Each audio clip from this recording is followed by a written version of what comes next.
Good evening and welcome. Today we shall be reading Youjo Senki, The Saga of Tanya the Evil, Volume 4, Dabit Deus his quoque finem, Chapter 3, A Magnificent Victory. We have here a statement at the front of the chapter, which reads as follows: Who dares wins. Now, I've seen on various forums that a lot of people have rendered that as he who dares wins. However, after doing a little background research, I've discovered that that is apparently the motto of the British Special Air Services, or SAS, and it is coined by their founder, Sir David Stirling. Now, in German, that would be rendered as Wer wagt, gewinnt. So why they list it here without actually citing it properly, I honestly couldn't say. Perhaps because it's a saying from our timeline and doesn't carry over perfectly with theirs. In any case, continuing here now. March 25th, Unified Year, 1926, General Staff Office War Room. Deep inside the Empire's General Staff Office in the War Room, it had been 10 days since they'd plunged into combat in the east with the Federation.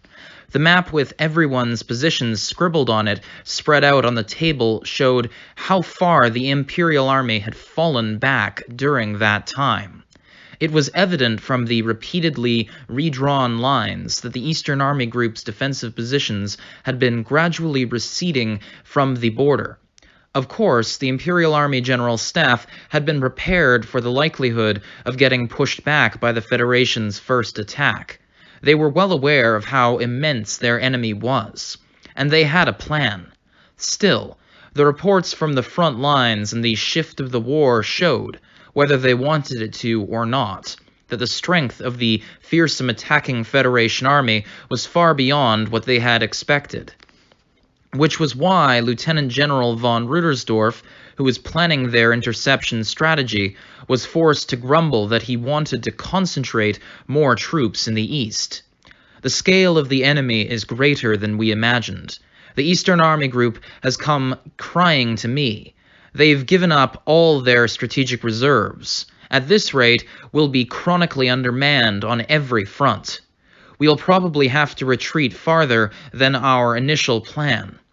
If you're saying we should have prioritized stationing more troops in the east in the first place, I'll take it. But Lieutenant General von Zetour replied that there wasn't anything else they could have done. The intelligence division could use some help, I think. Here's the latest information they've rushed over for us. Zetour continued, exasperated. It's a big army, he said, watching Rudersdorf's eyes pop at the documents he'd handed to him. There are about 150 divisions in all, and that's only facing us in the east. They have another 25 divisions marching south to Dacia. Intelligence's preliminary estimate was 120 divisions total, but in reality, they've scrounged up about 50% more than that. There was no mistake in acknowledging the Federation army as gigantic. Zetour himself, as the one in charge of logistics, felt that if the Federation could move such a huge army so fast, its national strength couldn't be taken lightly. The most astonishing thing was the concentration of forces. Due to its vast territory, the Federation had to split up its troops even more than the Empire did. Despite that, however, Zetour was genuinely in awe. They somehow managed to commit 175 divisions to one front. They had either tremendous confidence in the security of their other regions or their forces in reserve. Or they held other forces in reserve.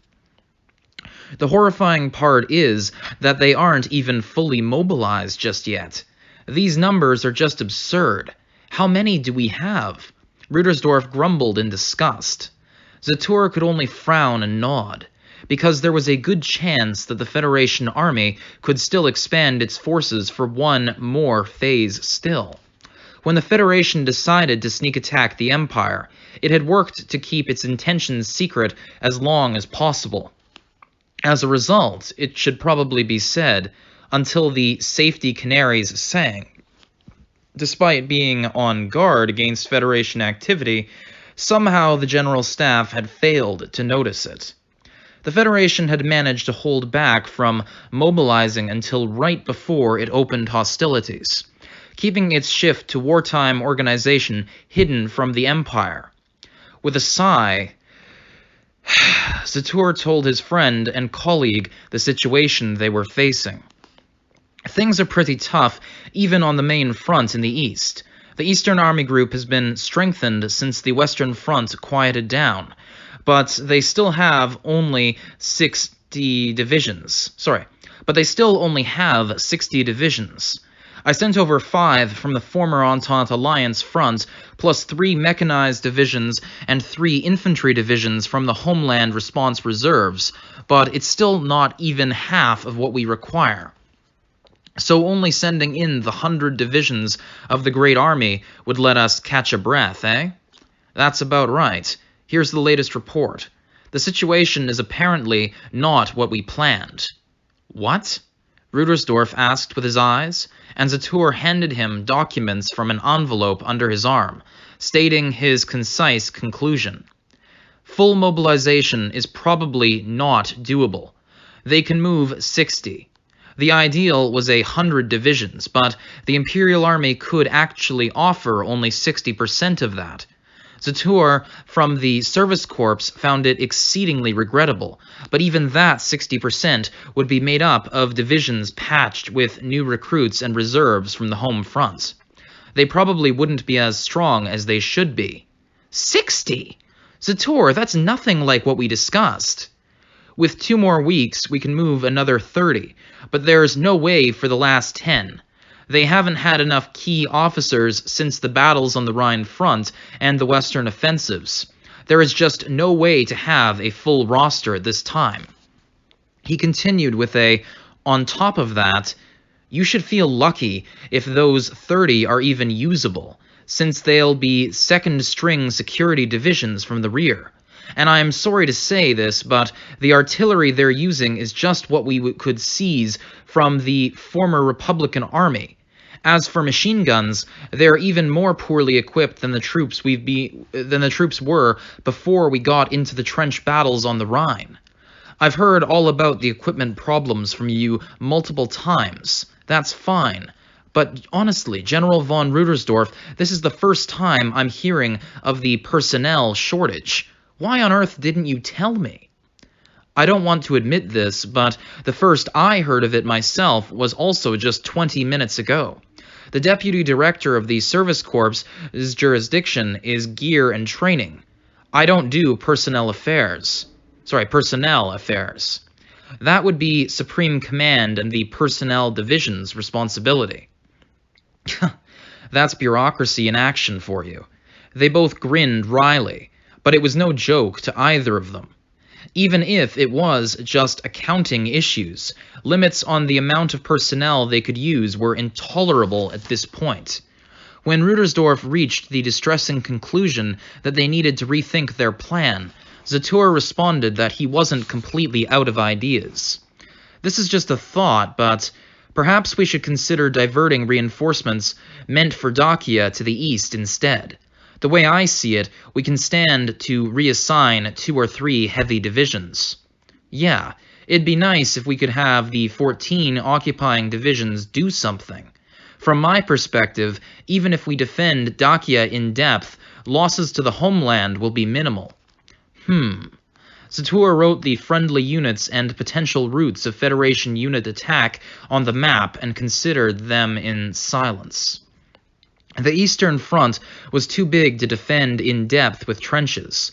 They didn't have enough soldiers to accomplish that. And even if they could dig the trenches, they didn't have enough men to defend them.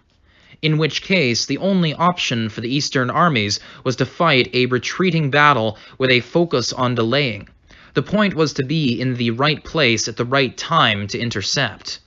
General von Rudersdorf, before I get your opinion on this, I want to review where we're at. Broadly speaking, we're up against 3 groups of attacking enemy forces. Group A is en route to Norden in the north. Group B is preparing to break through the eastern border and attack us at home, and Group C is heading south to Dacia. I agree with your diagnosis. Which do you think is the main attack? In numerical terms, B is the overwhelming focus. It must be around 100 divisions or so. Considering the territory they need to cover, it's probably an appropriate number, but it's still more than the combined 70 divisions of A and C. Zatur nodded gravely in response to Rudersdorf's groaned comment. Ugh. Putting together the photos from reconnaissance planes, reports from the front lines, and SIGINT, that's probably an acronym for something, SIGINT. Again, they should have an editor's note here, but it is utterly lacking.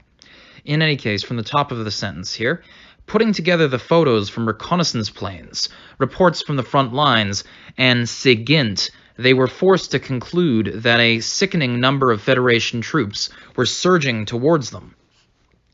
The possibility of taking out each unit via the Imperial Army's forte, interior lines strategy, was there.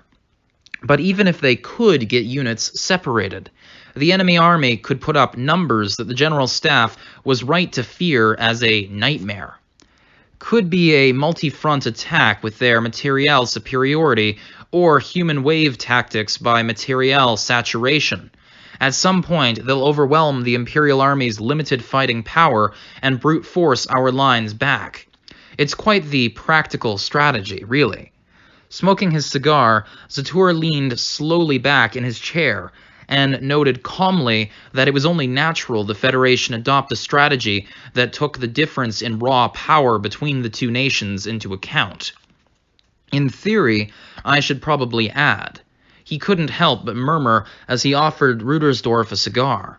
If the Federation army was trained and equipped equally to the Imperial army, the Empire's lines would probably collapse that very day. But though they grumbled about the surplus of enemies, the troops were fighting an organized defensive battle as they retreated. The situation strongly suggested, and this was yet another surprise for the Imperial army, that Federation troops were even more inferior in terms of training and equipment than had been assumed previously. Even if the numbers were a giant to threaten the Imperial army, it wasn't fatal. How can you say that, General von Zatur? Surely you have an idea, General von Rudersdorf. The pair of friends smirked deviously at each other.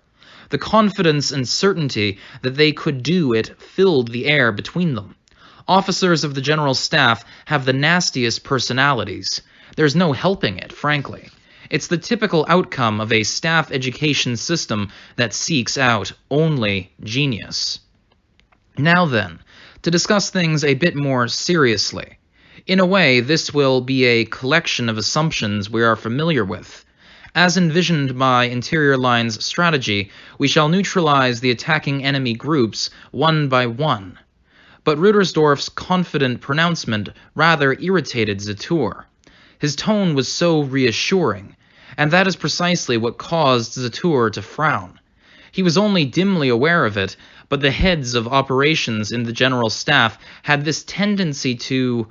He obsessed with solving everything in one push. It wasn't as if he didn't understand at all, but he worried that they focused too much on operational license and the long view. First, we shall annihilate Group A up in Norden. From there, we'll hit what we can, moving on to B.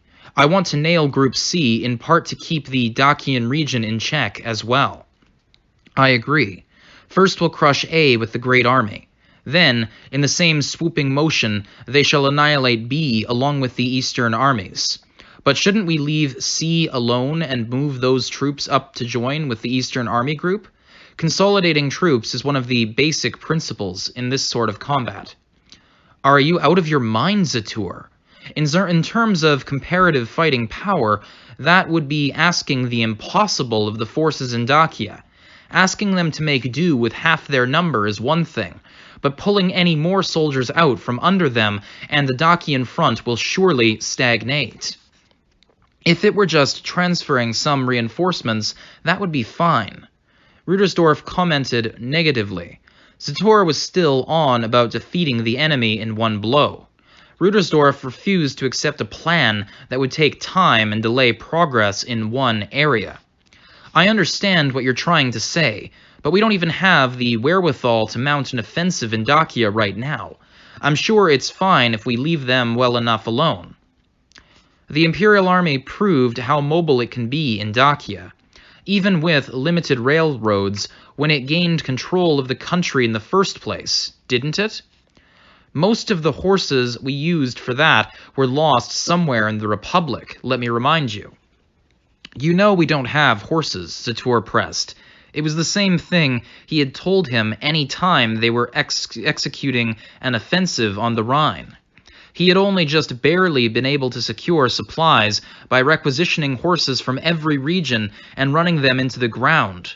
You could look all you wanted, but you wouldn't find any extra horses around to be had. So then, we only have very limited infrastructure on the Dacian front. It doesn't compare to at home. I agree that given the circumstances, we should be fighting a mobile battle of interception on the eastern border. But what about sticking with mainly delaying combat in Dacia? We should be able to buy time if we defend our positions and draw them into a prolonged trench battle. For the Imperial Army, designated as it was with interior lines strategy in mind, designed as it was with interior lines strategy in mind, a long-range attacking battle would be a huge burden. It was already too hard for them to move in regions where the railroads weren't properly maintained. That's why we had to say these things that the heads of operations wouldn't like. Sator, are you serious? Of course. It's the only way. He continued assertively, choosing words that accurately conveyed his intentions. Delaying combat, attritional containment, and solid lines. I believe this is our only realistic option in Dacia. Personally, I beg to differ. In fact, as someone working in operations, I wouldn't even beg. For starters, the one in charge of the operation would never accept an option like that. The reason being? He spoke slowly and turned to look at Rudersdorf with a sigh, waiting for the counter-argument he knew was coming. Sator, I'll be frank, since this is you and me talking here. All right then, let's hear it. The key to interior lines strategy is the strategic leeway to move manpower as flexibly as possible. Should we continue to leave enough troops down there to pin down a mere portion of the Federation army? The answer is no, no, no, by God, no. We can't allow men to be wasted like that, not right now. Though he nodded at, "You understand that, don't you?" Sator was nonetheless compelled to voice his argument. He himself had once been part of the operations organization. He understood where Rudersdorf was coming from. The fear that troops might be stationed inefficiently, the necessity of securing the initiative. Interior lines strategy is, in the end, a craft that involves working out every trick in the book to run as safely as possible over very thin ice. Optimization by eliminating even the slightest uncertainties or waste. These basic principles had been thoroughly beaten into all the staff officers' heads. So Sator understood, so much that it hurt, they were a part of him. But he also understood logistics. You're not taking the infrastructure deficiencies seriously enough. The railroad department is going crazy about how badly maintained the rails are as it is. If we assume a scorched earth policy using air and mage units, we won't need that many. You want us to allocate air forces to a scorched earth battle? Absolutely not. I want to focus our usage of the fleet on pinning down Group B in the east specifically. Taking into account the differences in fighting power, we should be able to crush the Federation's eastern defenses instantly if we consolidate our air forces there. Having air forces in Dacia would not by any means be a waste. I'm not talking I'm not taking defense of the Eastern Front lightly, but can't you even spare the aerial strength to escort a bomber unit? Protecting the East versus burning Dacia down to the ground to stagnate the lines. The key to either plan was air forces, and the General Staff had a hard time deciding how best to allocate them because all the fronts were so desperately in need and desperate to have them. What made it more difficult was that it wasn't a simple debate of how many soldiers to deploy. In any time and place, military men worry about new weapons of war. That is, there are always meandering discussions about how best to utilize them. Just as Zatur and Rudersdorf couldn't agree on how the air forces should be used, it was troublesome debate in general. I'm not averse to considering the Service Corps's requests, but do you have any idea how much our entire situation will suffer if we put in the effort to knock them out one by one? Time, Zatur, damn it. We don't have the time. We already have the depth of the eastern border to fight a delaying battle, don't we? That's why we have a national defense plan and border control. It's certainly not impossible to use air forces to slow the enemy down. Zatur, I don't deny your viewpoint, but from mine in operations it would be bloody hard. The entire army along the border has shifted to delaying combat, but the materiel disparity is huge. It's too big to manage. Rudersdorf's opinion that air forces should be allocated for air defense missions and gaining command of the sky to support swiftly operating ground forces was correct in terms of attempting to optimize a definitive battle. But Zatur's rebuttal wasn't wrong. Air forces could cooperate with ground forces, but they were also plenty capable of achieving things on their own, especially when it came to putting a halt on an advancing enemy army. Their discussion was going nowhere, but that was where their discussions usually went. That was why, when Rudersdorf muttered, "Good grief," it represented the true feelings of the heads of operations. I keep thinking, well, if half the ones in Dacia were amateurs, if they were imbeciles, we could probably root them from head on. That would be impossible now. True, the Federation Army isn't highly trained, but they still rank as a leading power, even in exile. We won't be able to repel them with border security level personnel and equipment. I know. I guess our only option is to draw troops from the Great Army and other groups to surround and annihilate them, render them powerless before we move on. That's why I want ready fighting power. I'll be blunt. I don't care where you get it, but I want more troops. I'm pretty sure I already sent you the list of what's available. Zatur emphasized that he couldn't give him any more, but Rudersdorf ignored him and barreled on, describing his own circumstances. I need you to squeeze harder, General von Zatur. You have a pool of units and reserves in your jurisdiction, do you not? You've got to be bloody kidding me. That's the instructor unit and the evaluation unit. I don't even want to use those to defend the capital if I don't have to. Are you saying we should throw units engaged in training and research onto the front lines? Or did you mean something else? Did you mean someone else? The only other units we have are cadets, barely trained at all. Are you telling me to accelerate children through their unfinished training and send them to the front? Homeland defense should take priority. I believe we should get as many reinforcements for the Eastern Front as possible, as quickly as possible. Rudersdorf, I don't disagree that Homeland security should be our top priority, but if you will allow me to be frank, you're putting too much emphasis on driving out our enemies. The Homeland is going to lose its strategic flexibility. There's still the possibility of a Commonwealth counterattack in the West, for God's sake. Zatur continued with the same severe expression.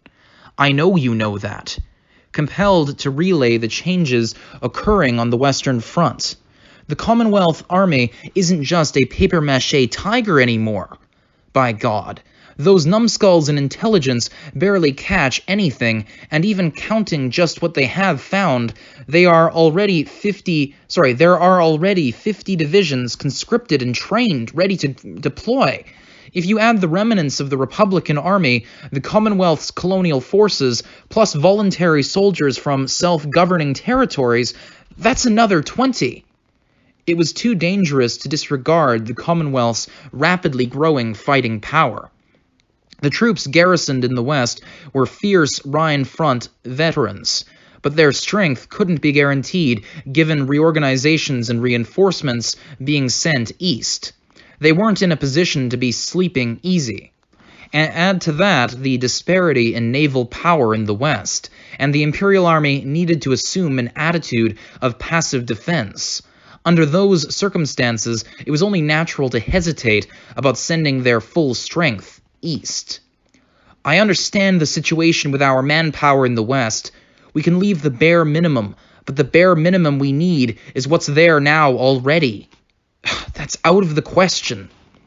Zatur elaborated on his argument, but Rudersdorf repeated his views from the ground up. Extreme differences in opinion began to factor into their argument. Rudersdorf from operations sought the fastest victory on the front lines, while Zatur from the Service Corps wanted to keep their options open in the rear. They understood each other's views, but the debate was going on forever, and Rudersdorf finally snapped. General von Zatur, it seems you're forgetting one thing. And that is? It's that Rudersdorf stood, pointing at the window next to him, then balled up his fist and struck the glass. Even strong glass is still glass. This is how you fight a war. And here we have, of course, on the next page, the picture of General von Rudersdorf punching and shattering the glass window pane and getting a bloody fist just to prove his point. And he looks absolutely enraged. I think he won the argument. Continuing now on the next page here, page 124. The window shattered with a rhythmic tinkling. Paying no mind to the shards injuring his hand, he thrust it at Zatur and declared, "This! Impact! Can you win if you are worried about hurting your fist? I'm not about to get my arm broken that way. The Imperial Army is already as much of a mess as your hand." Zatur was as matter-of-fact as ever, but Rudersdorf sniffed at him. Then what's the problem? I'm plenty capable of boxing with this arm. Sheesh, thinking like a barbarian as usual, I see. And Professor von Zatur is still around too, ain't he? Why don't you resign and hole up in a research office somewhere, then? Rudersdorf didn't hesitate to press Zatur, who had been mercilessly teased for his self-possession and sober honesty, telling him their only option was to act.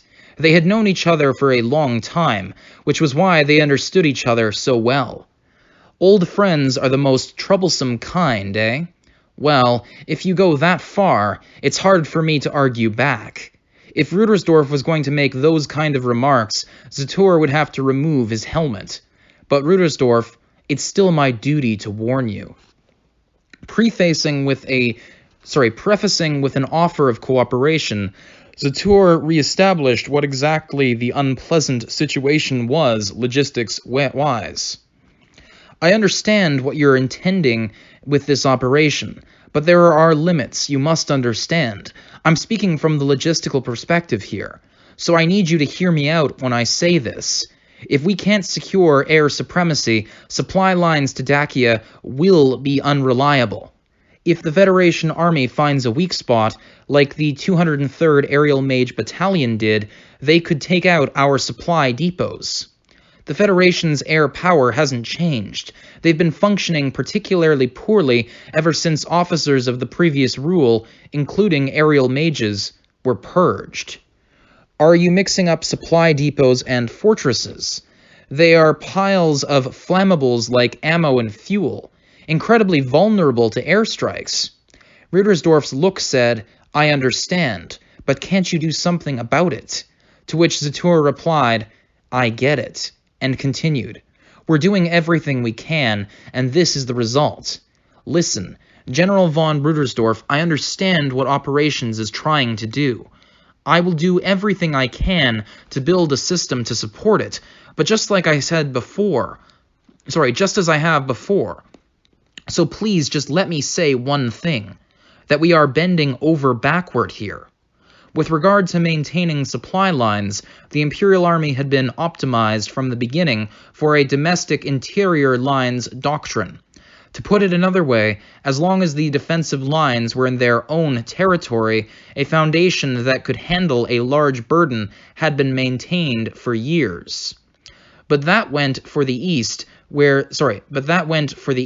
they had invested a lot of time and money in building a border. It had that infrastructure in place. The infrastructure in Dacia hadn't been maintained at all. The Imperial Army, by its very nature, relied too heavily on railroads. The one who felt that most keenly were the ones responsible for them, namely Zatur. Even if he wanted to improve that, the only alternative land transportation options were trucks and horses. They didn't have enough oil for trucks, and rubber for tires was scarce. Even if he tried to get the horses, he'd be competing with other industries like agriculture. How was he supposed to fix anything under those dire circumstances?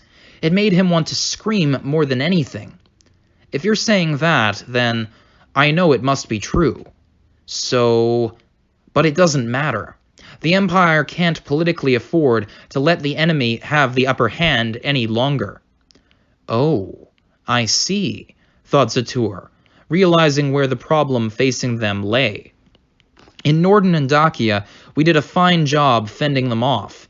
So this is about the one time on the Rhine we got caught off guard, is it? Rudersdorf nodded to say, exactly. Something like exasperation came through in his expression, but it was no wonder. The officers currently in the General Staff had cleaned up after their predecessor's accident and stabilized the crisis on the Rhine, with great difficulty and brutal loss. The same pointless, futile precedents were still holding them back. The General Staff would not be allowed to make the same mistake twice. In other words, losing territory would be seen as unforgivable. Saying sheesh with chagrin, that would probably be allowed. I've heard the Federation Army always behaves badly. It must be awful in the border battles. Insane rumors from evacuees who didn't flee in time are practically the only topic of conversation in the palace. In the palace, eh? Are you certain? I just want to make sure. I guess they made their way to high-ranking government officials, mainly beginning with the ones from the East. Zatur, we'll be branded as useless fools who can't even protect our own people if we fail. In response to Rudersdorf's warning not to ignore political factors, Zatur expressed his understanding, but replied that war was war. We can ignore that. We are not fighting to receive good reviews. We are fighting to win, goddammit. I think we need to make good use of our military might before politics intervenes. Soldiers don't need to be involved in political decisions, right? The opposite is also true. We are all doing our best here, so I don't think we should get in one another's way. Only Zatur would make that statement. As a military official, he valued mutual trust among bureaucrats. He was also a soldier who valued practicality and reason above all else. To put it another way, he made a mistake only rational people make. He naively believed that no one with half a brain would even think of something so stupid. I think there's something I should tell you. What's that? Several people in government are saying that your 203rd Aerial Mage Battalion went overboard in Moscova. Watch out for your critics in the rear. Which was why he didn't quite understand the severity of what Rudersdorf was saying. Not at first. Ah, right. You knew? No, your Colonel von Legren was saying something similar. She was a bit too talented of a magic officer, but he still couldn't really understand what they were getting at. Zatur replied with a wry grin and a nod. I can understand being anxious about her, though. I don't deny that her actions can seem excessive at times. There, he recalled that she was rather indifferent to how people interpreted her actions. Major von Degrachoff is, for better or worse, overly accustomed to the military way. It's no wonder other people have trouble understanding how she thinks. Young though she may be, the military forms the sum and total of her life experience. Major von Degrachoff is, by nature, a brilliant magic officer and a genius general staff officer. If she deems something necessary, then I trust unwaveringly that it is an appropriate use of military strength. You know how talented she is, Rudersdorf. In the military realm, yes. What's tickling your funny bone all of a sudden, Zatur? I thought the same thing, that she's a mad dog. But now I think her specialty is actually strategy. She understands politics and can also use military force in a rational way. Really, she's an ideal general staff officer, he muttered. Wait, that's not quite it, he added. Or rather, in much the same way as she employs violence correctly, ever loyal to raison d'etre, Major von Degrachoff is perfect. In another 10 years, I'll probably be preparing her a section chief position in the service corps so she doesn't get snatched up by the operations division. Actually, for a child soldier who knew nothing but the army, she was surprisingly intelligent. She was probably so capable that he could leave things to her and rest easy. More than anything, her wealth of combat experience, plus her natural preoccupation with winning and losing on the strategic level rather than the tactical level, made her ideal as a general staff officer. He was being deadly serious when he said he wanted her to eventually walk the path of a proper member of the general staff. You seem to think quite highly of her.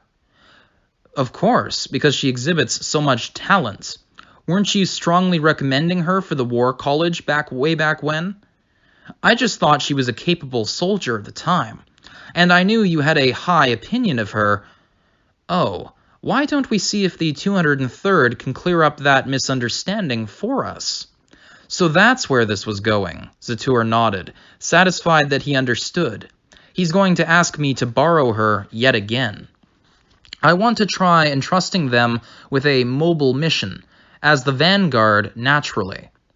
I don't mind, personally, but theory would dictate you choose a unit that knows the lay of the land. Wouldn't it be better to pick one from the Eastern Army Group that's been stationed out on the border for so long? The armies in the East tend to lack combat experience, at least thus far, so I'm not sure whether they can handle a breakthrough. Rudersdorf practically spat. And Rudersdorf agreed. That much is true. With this, the 203rd will have been active on all the fronts, won't it? I really appreciate this, General von Zatur. I realize it's the General Staff's mobile force, but this unit you put together through your good graces and the good of your office is awfully easy to use. It is the Service Corps's fervent hope that everyone can delight in flexibly drawing the forces they need, down the line. I'd like to establish a General Staff Reserve group that can be used as strategic reserves. That can be your next pet project. Right. So what do you think about the idea of whacking groups A and B in succession? It's flawless. In a way, it's our element. An interior lines plan has already been drawn up most carefully. We even have our rail timetable requests ready. In response to Rudersdorf's "leave it to me," Zatur gave a slight nod that meant, "I'm counting on you." The longtime buddies were bound by the belief, if anyone can do it, then he can. No other words were necessary. Well, you certainly work fast. All right.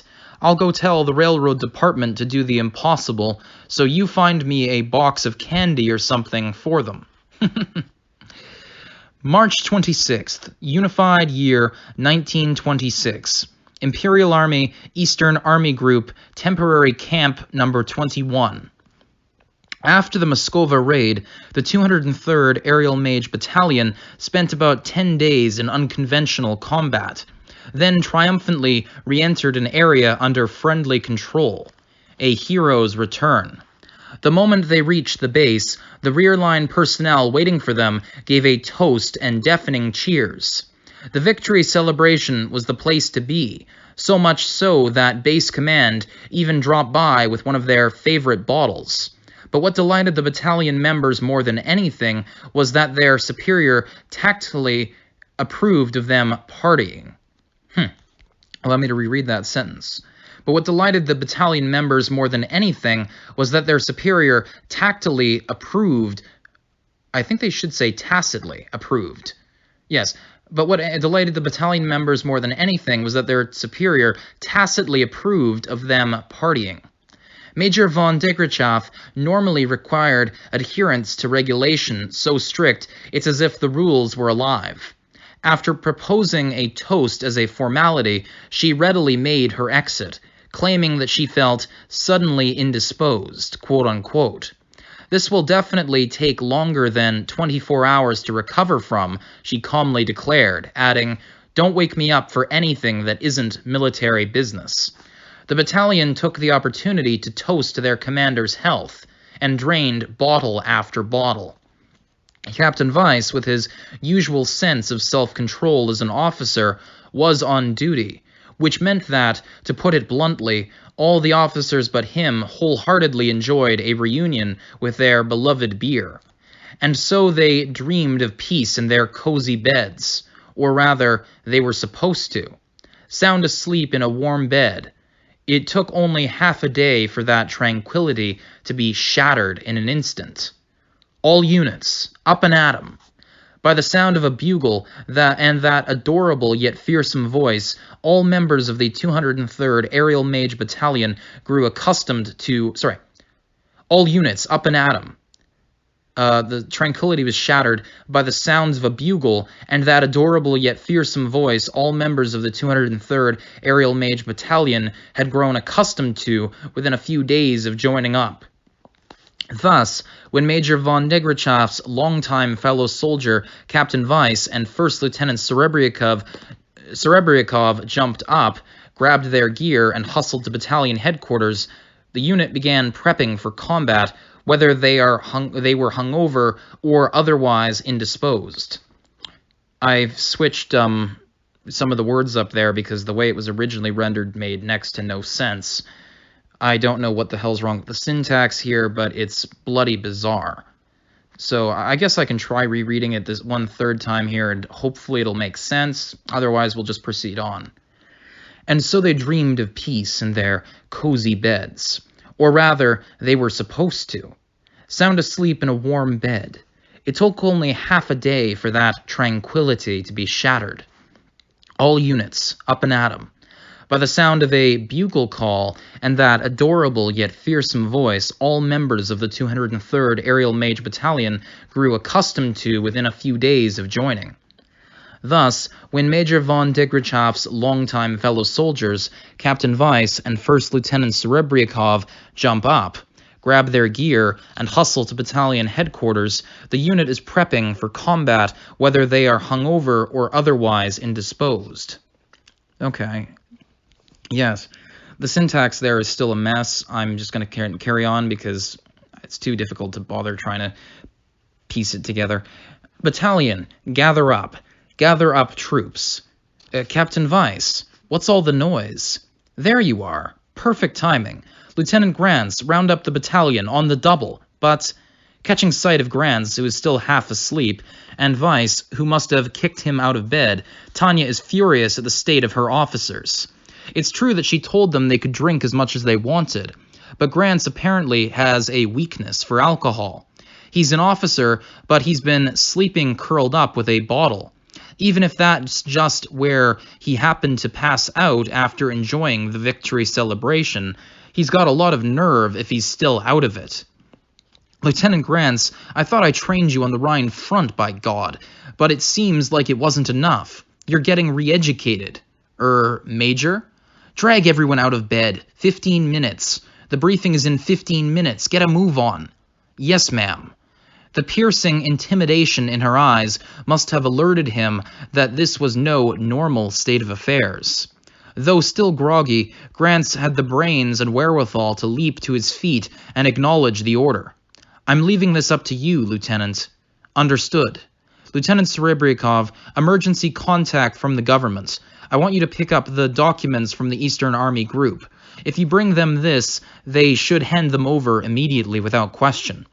Right away, ma'am. Excuse me, then. Grants runs off in a panic, and Serebryakov jogs briskly away. Well, they've grown into people I can use, at the very least. You can't create talented people overnight. It takes a lot of time and effort. Which is why we have to get through this crisis with who we have on hand. I sure have rotten luck with people pushing their problems off on me. We've received a general notice regarding the situation in the East, as well as standby orders from the General Staff. Tanya's inner feelings as she pores over the map with Weiss, grouchily sipping Erzat's coffee at Battalion headquarters, match her expression exactly. Since the war started, they've switched from delaying defense in the East to a retreating battle, looking for an opportunity to launch a counterattack. So the front lines falling back is permissible enough, at least for now. But the problem is the speed and pacing of the retreat. If you asked me if the front lines should fall back exactly as far as they are pushed, I'd really have to wonder. The eastern border sure is a bloody mess. There's nothing we can do about it. It's a matter of course that even the Eastern Army Group would have to retreat in the face of this quantitative disparity. I had some idea before, but the Federation Army really is just huge. Yes, it makes you wonder if communists grow on trees. Still, they sure managed to scrape together a pile of soldiers to face us. She and Weiss are grumbling about a report on the current state of the war that has just come in. As far as we know, the ratio of Imperial to Federation divisions on the Eastern Front is currently 1 to 2. So that would be 1 Imperial to 2 Federation Communist Soviets. This is what they mean when they say to overwhelm your opponent. With strategy by making This is what they mean when they say to overwhelm your opponent with strategy by making numbers your tactics. Yes, numbers have a value all their own. The Federation Army is far better maintained than we previously imagined. What a pain in the ass, Weiss comments with a frown. But Tanya bursts out laughing. This is what it means to laugh off your worries when you've been overly anxious. Captain Weiss, you're an excellent soldier, but it's because you're an excellent soldier that you seem to be forgetting something important. At his perplexed look, Tanya responds, I don't blame you for not knowing what. You should remember this much, Captain. The guys who bring trouble from the rear onto the battlefield have no chance of winning. In the Empire, the General Staff and the government keep their distance from one another, so our army tends to forget it, but a soldier has to have nothing to do with domestic politics. I thought I knew that, but the Federation is a giant with both its arms and legs tied. Poking it in the eye will be easy. The political commissars oversee things, and they report to the rear. So it's this terrible command structure where no one wants to admit defeat. How bad is it, you might ask? Probably as harsh as fighting under Sujine in the old Imperial Army, by which they mean of Japan, or being in a unit that reported to General Fullashit Gushi. Again, no editor's note here, but we had one previously, so we know who these people are, at least in theory. Aside from numbers and firepower, there's nothing so scary about these guys at all. Of course, those two things require us to be on our guard, but even so. And then, once the giant with its arms and legs tied can't see, we kill it, eh? We must, before the ties come loose. Just then, a subordinate's voice requests permission to enter, and Tanya looks up with an, "Oh?" She calls towards the entrance that he should enter, and the messenger soldier tells her that Grants has finished rounding up the troops. Tanya responds with a simple "good," and orders to have them stand by to sortie. "I'm glad things are going smoothly, but still," she murmurs to herself. As she watches the messenger turn on his heels and leave, Tanya's focus is to gain an understanding. What the hell? Tanya's focus is to gain an understanding of the situation by the time orders come from the General Staff. That did not translate well into English, that sentence, regrettably. When fighting communists, it's best to be prepared, after all. "Major von Degrachov? Dispatch from the Eastern Armies. It's urgent, ma'am." But her train of thought regarding the documents at hand is interrupted when Serebryakov returns, practically shrieking her report. "What is it?"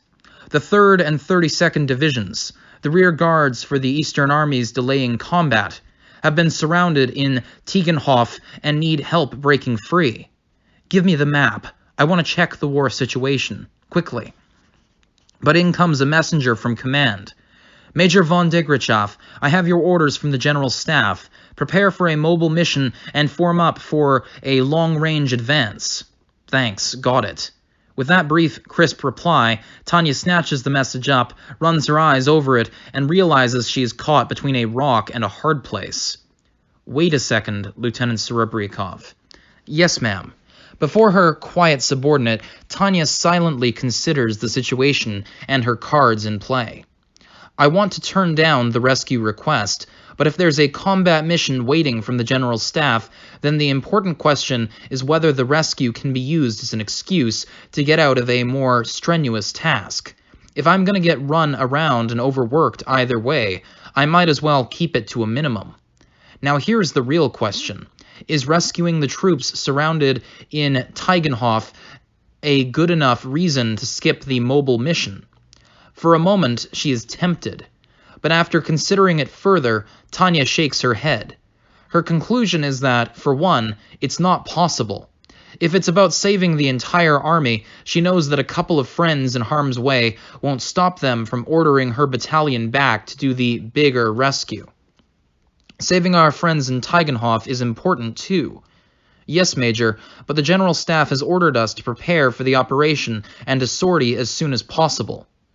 Be it Lieutenant General von Zatour or Lieutenant General von Rudersdorf, the generals of the General Staff may try to avoid adopting a policy of minimizing harm, but they aren't the type to actively eschew the idea.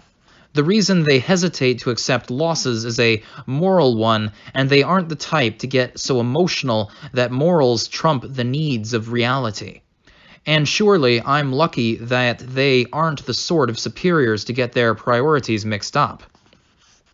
But neither can I get out of this mission with the excuse of saving friendlies. It's too bad, really, but it seems our allies in Tegenhof will simply have to... Weiss sounds contrite, but urges the difficult conclusion to abandon their fellow soldiers when Tanya re-emphasizes, "Wait, goddammit!"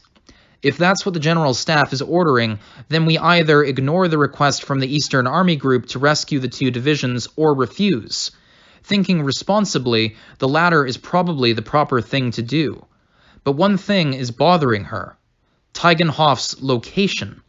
As far as she can tell on the map, the town where the two divisions are holed up is in a very interesting place. The more she looks at it, the more it looks like key terrain. Oh, here we have an editor's note. Key terrain.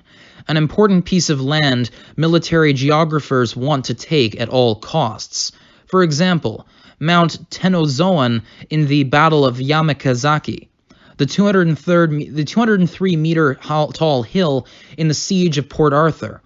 If those locations were taken, the battle was lost.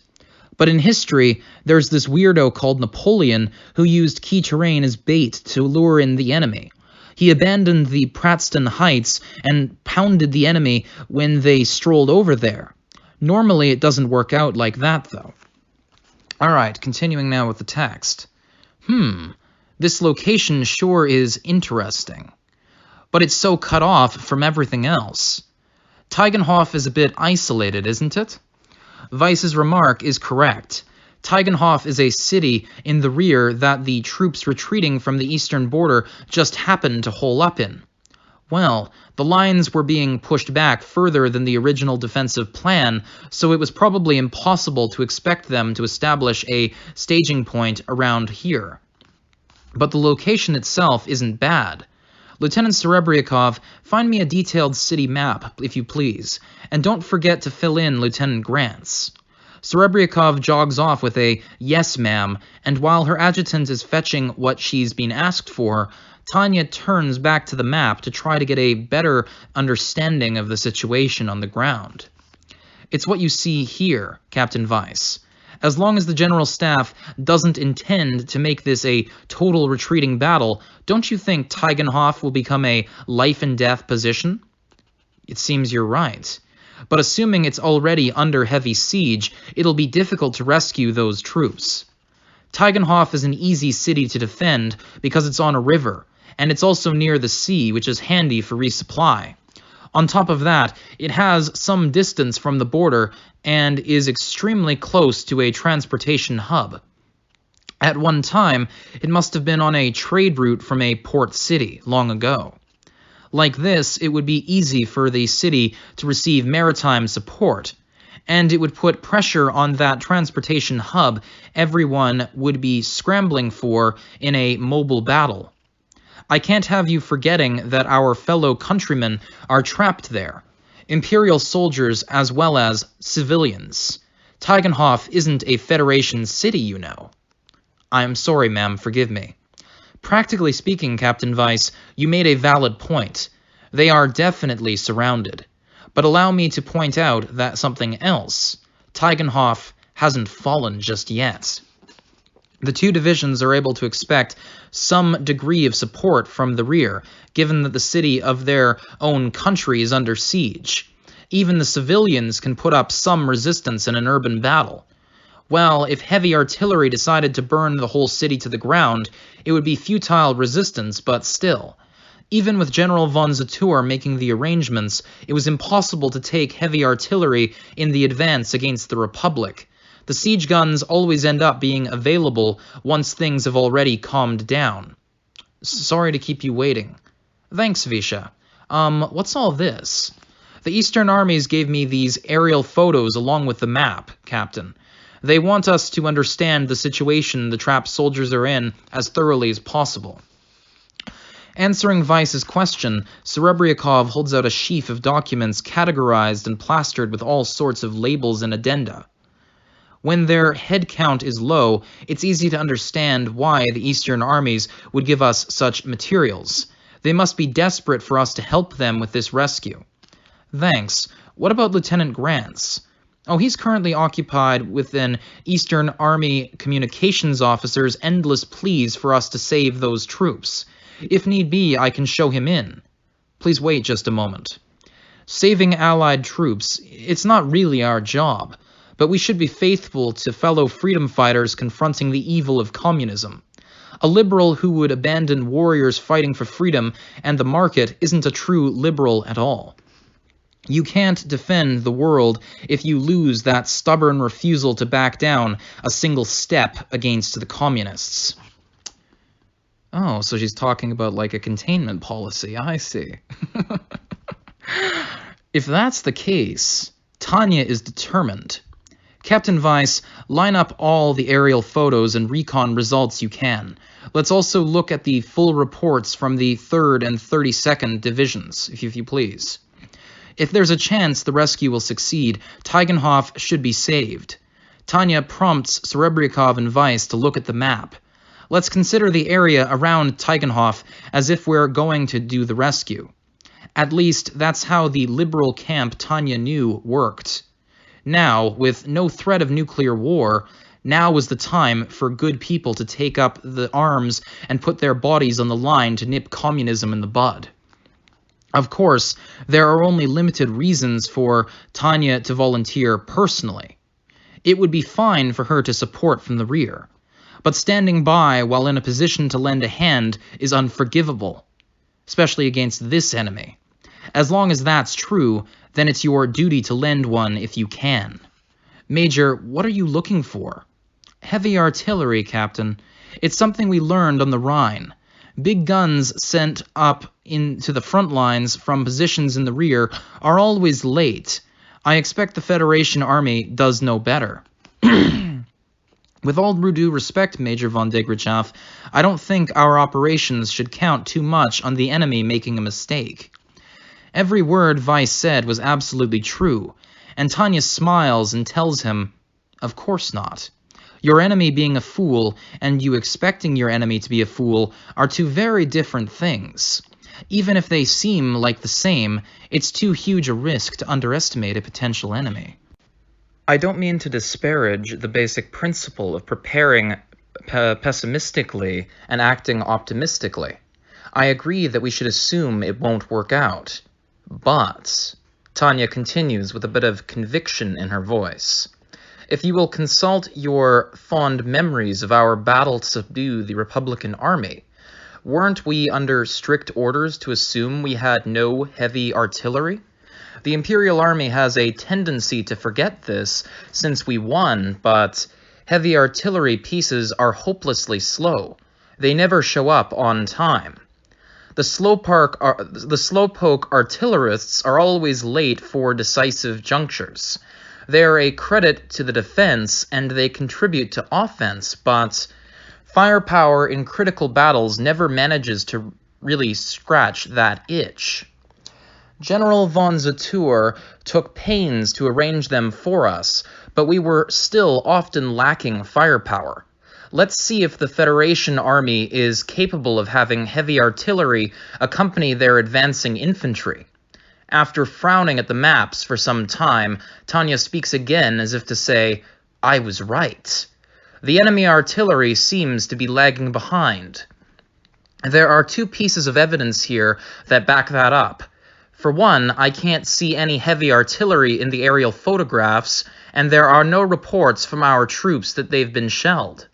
Assuming an absence of enemy heavy artillery is wishful thinking, but in this situation, there is a real possibility that it's actually absent. In any case, we can be confident that it hasn't been detected yet. So they weren't advancing with the intention of a siege battle, eh? The moment Weiss, also frowning at the map, nods that he thinks they can do it, Tanya murmurs her agreement. Communists tend to be big on armies with lots of firepower, but this time even they are without the heavy artillery they are so fond of. In war, if the other side's specialty, artillery, is missing, and there are enough resources to wage our side's specialty, namely mobile battles, then this much is easy. We force our enemies to do what they are bad at and what we are good at. So if that's the case, Captain Weiss, wouldn't Teichenhoff make an even better forward position than we thought? For the mobile mission, you mean, eh? If, as you say, the enemy heavy artillery really hasn't advanced, then... Tanya and Weiss murmur that they can hit the city, but then Serebriakov, who has been paying them no mind, her attention silently focused on the map, speaks up with an argument for caution. Please wait.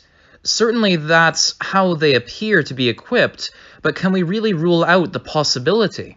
For instance, there are a number of movements along the border. Please consider the chance that long-range units, including railway guns, might be getting deployed. Lieutenant Serebriakov, I find it hard to imagine railway guns would advance. Do you really and honestly think that our enemies are stupid enough to move such large equipment through an area where they don't have air supremacy? I'm not talking about their intentions, ma'am. Please consider their ability. The Federation Army has already positioned a number of railway guns along the border. The unit the 203rd Aerial Mage Battalion fought, or more accurately, trampled, earlier in the Federation invasion was... fuck. The unit the 203rd Aerial Mage Battalion fought, or more accurately, trampled, earlier on, was composed of Federation railway guns. And, continues Serebriakov with a grave look on her face, even on the Rhine, enemy railway guns in the rear were a serious threat.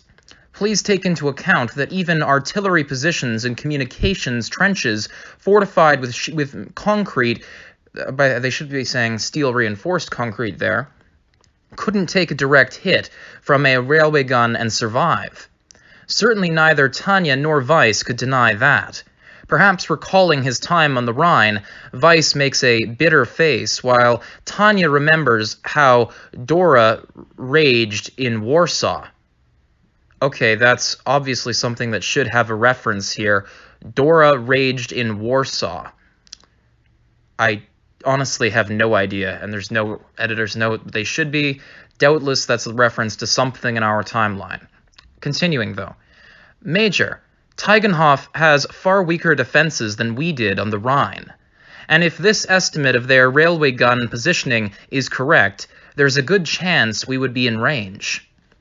Though they are lacking the artillery making the long advance, they do have an extended range with their railway guns.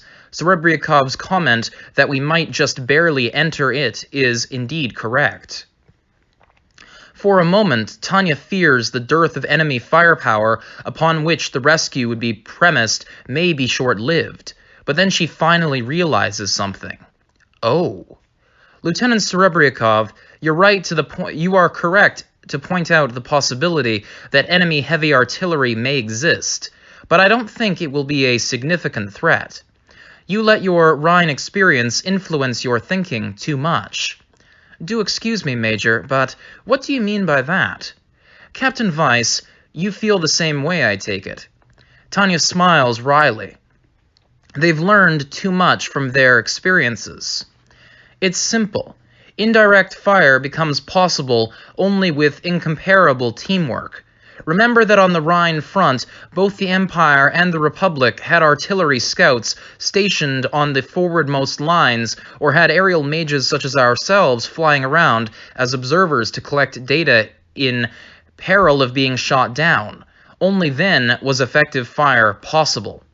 Cannons fired at random won't find their mark. Without a scout to give your adjustments and observe your impacts, you're only wasting shells. If there's an exception, it's strictly the times you want to fire at a large city on the map, like Paris, so that it's fine as long as it lands in the ballpark, and you let loose with your Paris gun.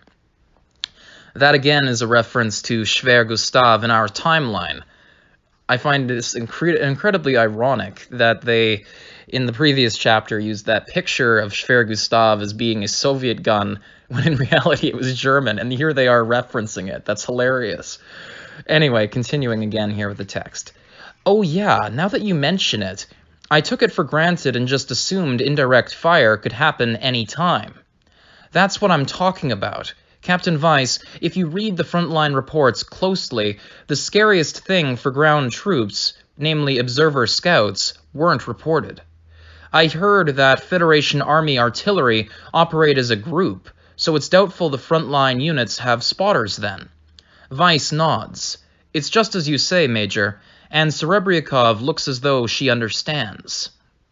Tanya is satisfied that she has managed to remind them that the battalion's priority is to eliminate enemy observers should they appear. The mobile mission and the rescue of the 3rd and 32nd aren't actually conflicting objectives.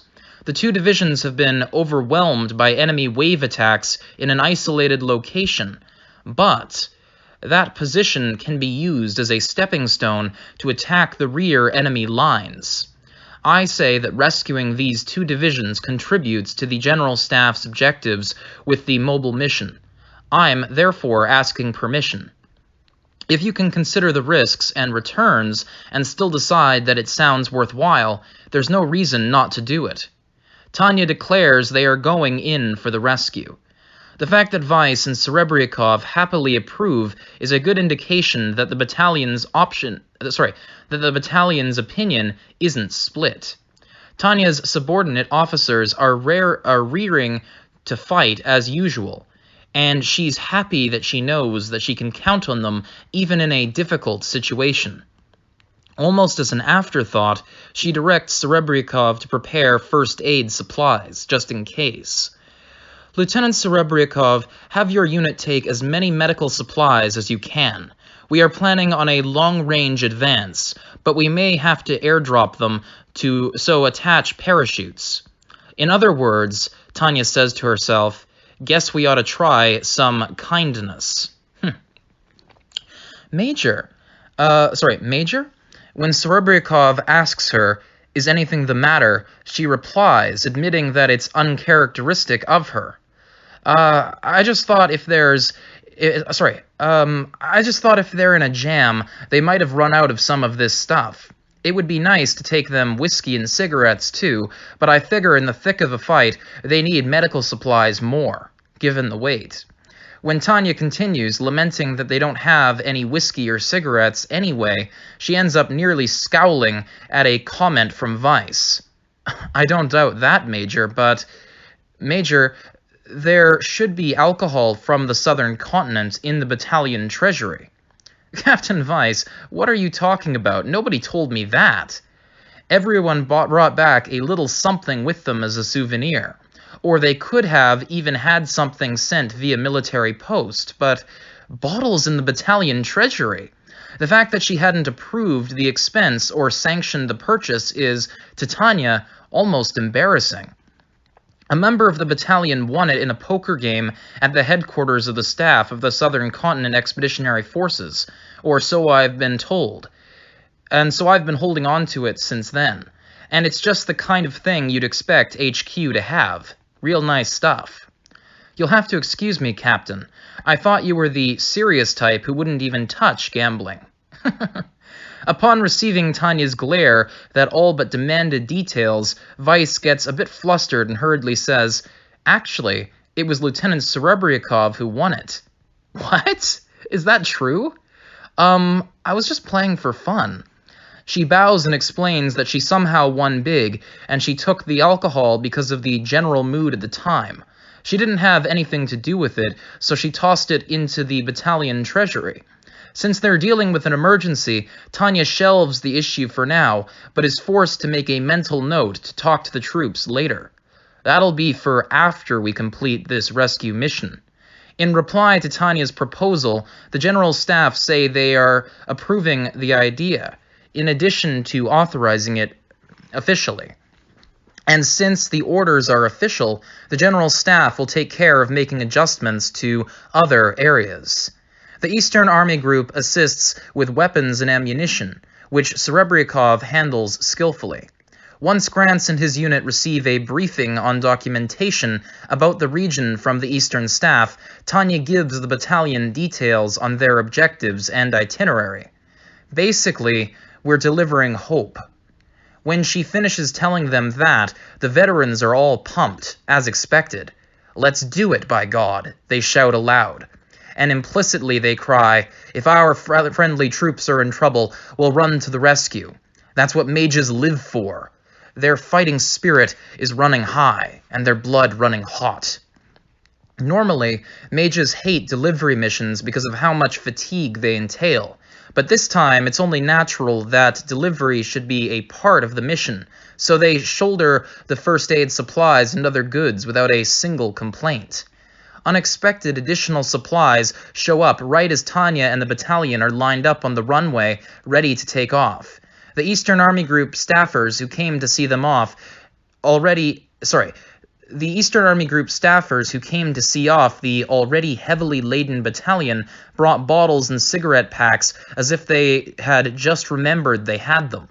Officially, Tanya declines their request to take the items to their friends on the front lines because they would be too heavy.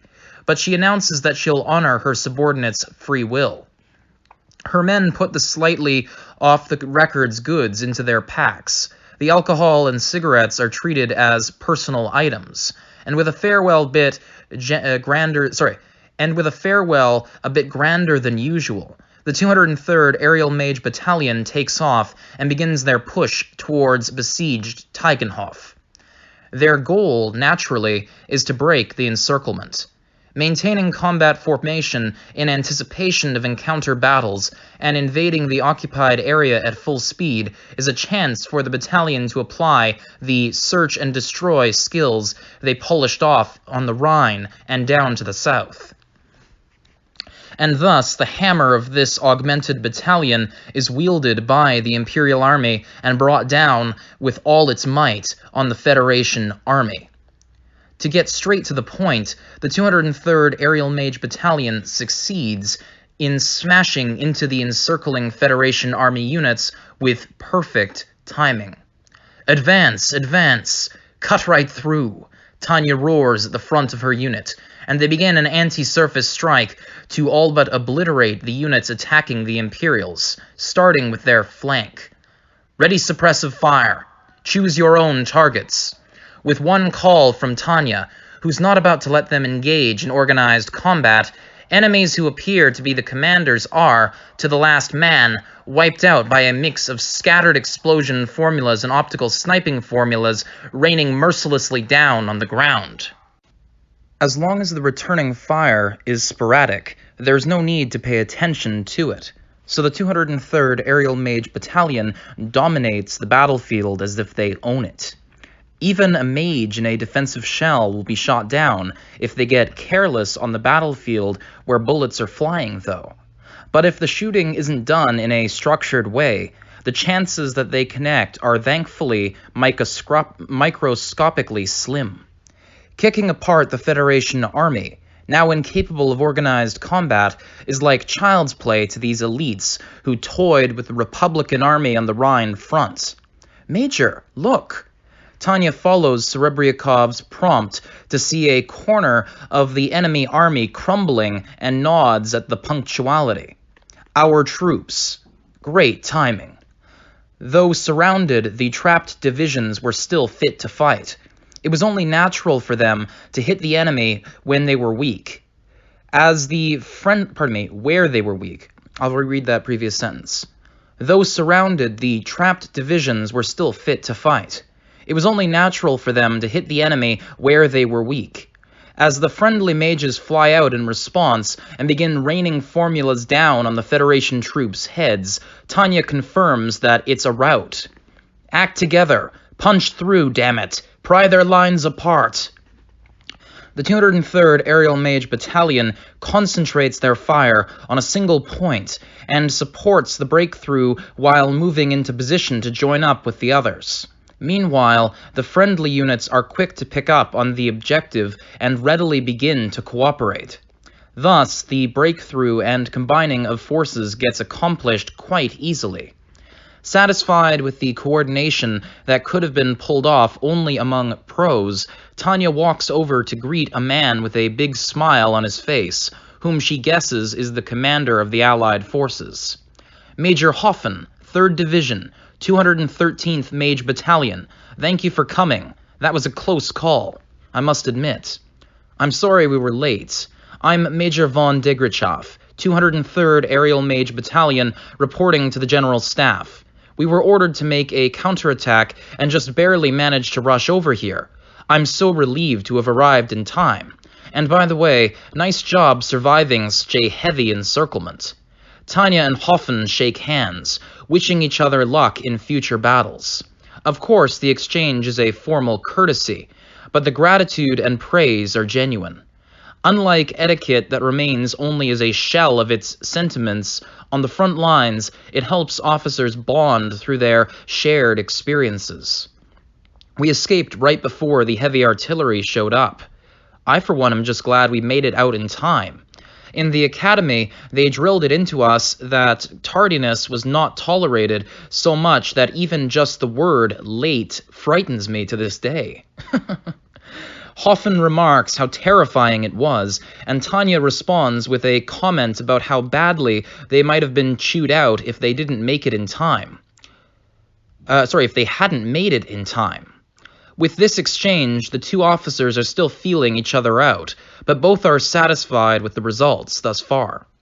Which way is divisional headquarters? Tanya gets right to the point and informs Hoffen of her battalion's situation.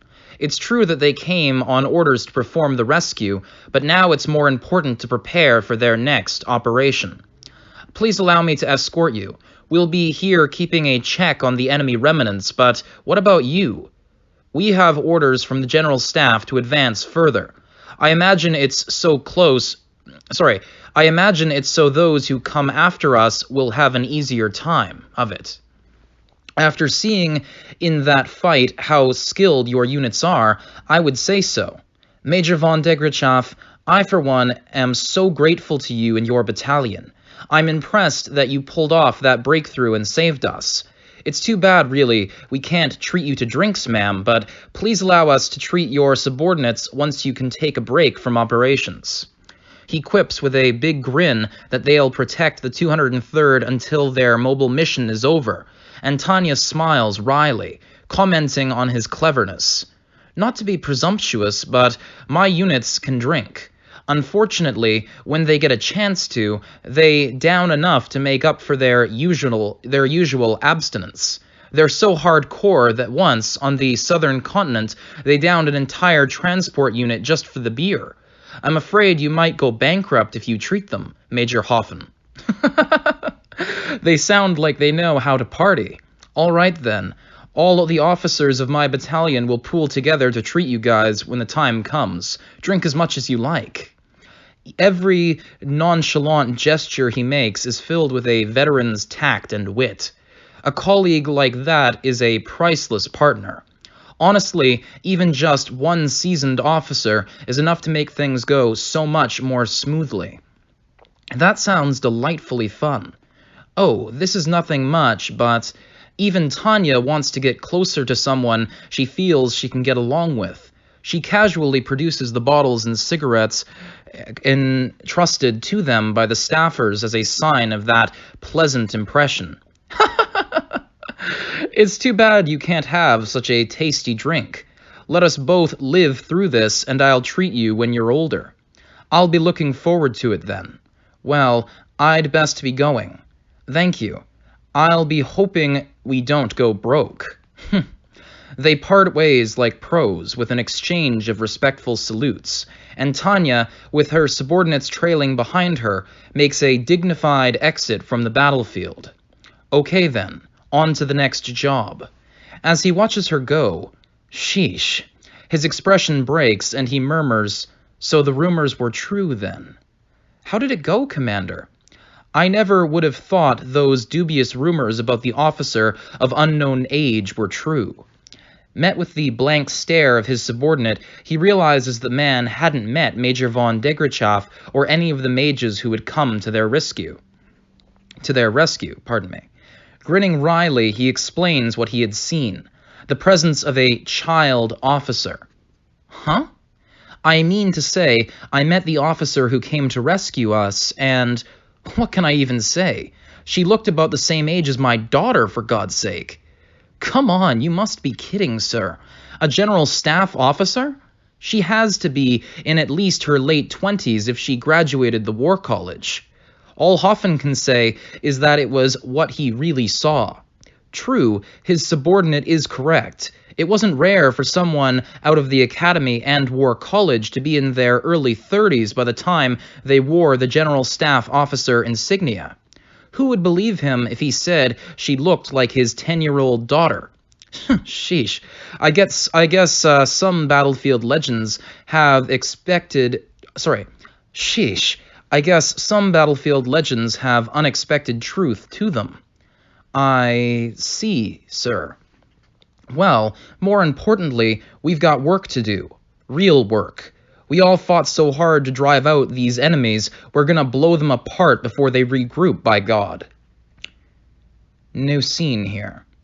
March 28th, Unified Year 1926. Imperial Army General Staff Office War Room. The breakthrough was a success. They did it. It was the report that the Vanguard unit, the 203rd Aerial Mage Battalion, had reached Tegenhof. The 3rd and 32nd Divisions, who were at one point feared annihilated, would probably be saved. This was what it truly meant to be thankful for God's protection in war. What about the encirclement?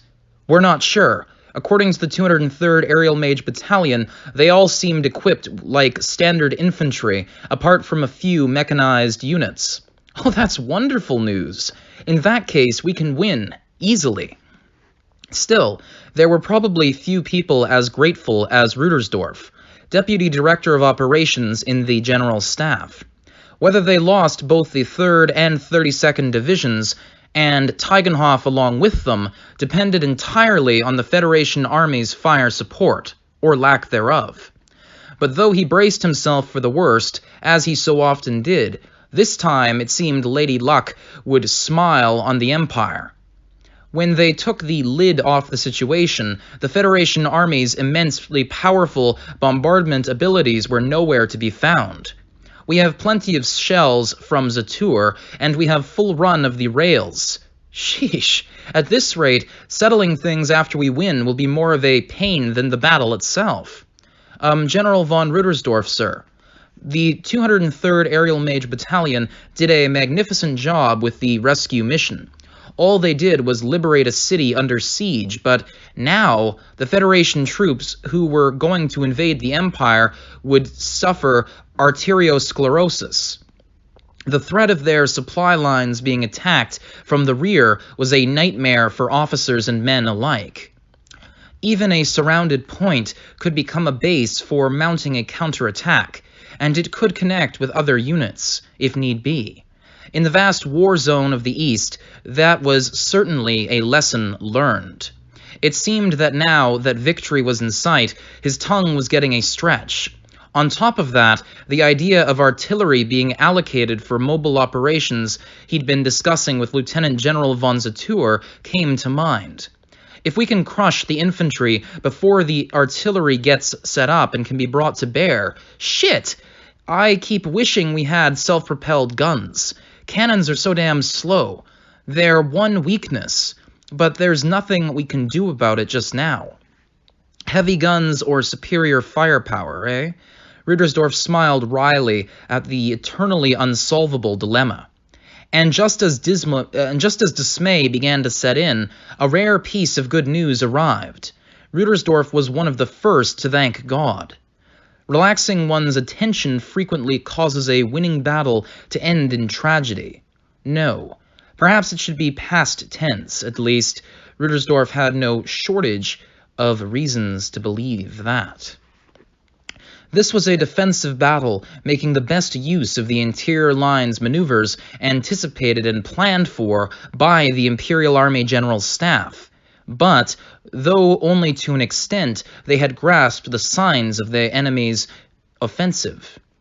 I'm surprised at how little there is for a General Staff officer to do in a winning battle. Honestly, being a desk-bound hero is so uncomfortable. It was the same with the Norden...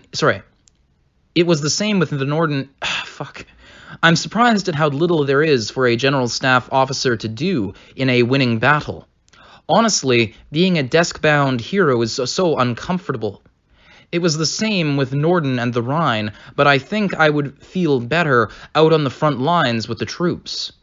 Providing is preventing. It was just a saying, but at the same time, he had to trust in the work they had done to prepare and wait for the results. It wasn't easy to take responsibility for the lives of the troops under him. Even people who don't like to write letters get used to writing to the bereaved families of their subordinates. It wasn't a pleasant experience. Far from it. We can only hope for success and that our losses are few. Yes, General. But some wisely continued. Luckily, our troops have a measure of heavy artillery support now, and the Imperial Air Forces have indisputably achieved supremacy in the skies. We could even borrow some troops from Tigenhof and use them to pincer the enemy, that is, if we need more. Our advantage in firepower is already apparent. They would control the sky, amass their firepower, make the terrain their ally, and resist the enemy who outnumbered them. It was a classic route, but there was a reason it was so well tread. The only problem is the Federation Army's decentralized attack. We imagine much of it has to do with balancing out the attack routes with supplies, but there are also several strange movements that we can't rule out as dissemblance.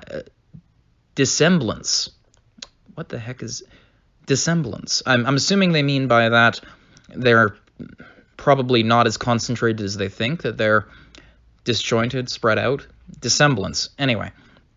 What a pain. They could have stayed bunched together and made it easier for us. These bastards and their clumsy tricks. General von Zatour, with all due respect, sir, I should point out that there's nothing incompetent about the Federation's attack plan. Rudersdorf winced because he knew it was true and picked up on the other man's implications. Yes, there's no doubt the plan itself is trouble. Since the fighting broke out, he could tell the Federation's attack routes were meticulously well prepared with considerable zeal. The practical issue was that they were coming on routes he wished they weren't. Not only was their major invasion following the sneak attack an attention grabber, but the way they were actually going about it was formidable. But you're not taking into account that critical factor.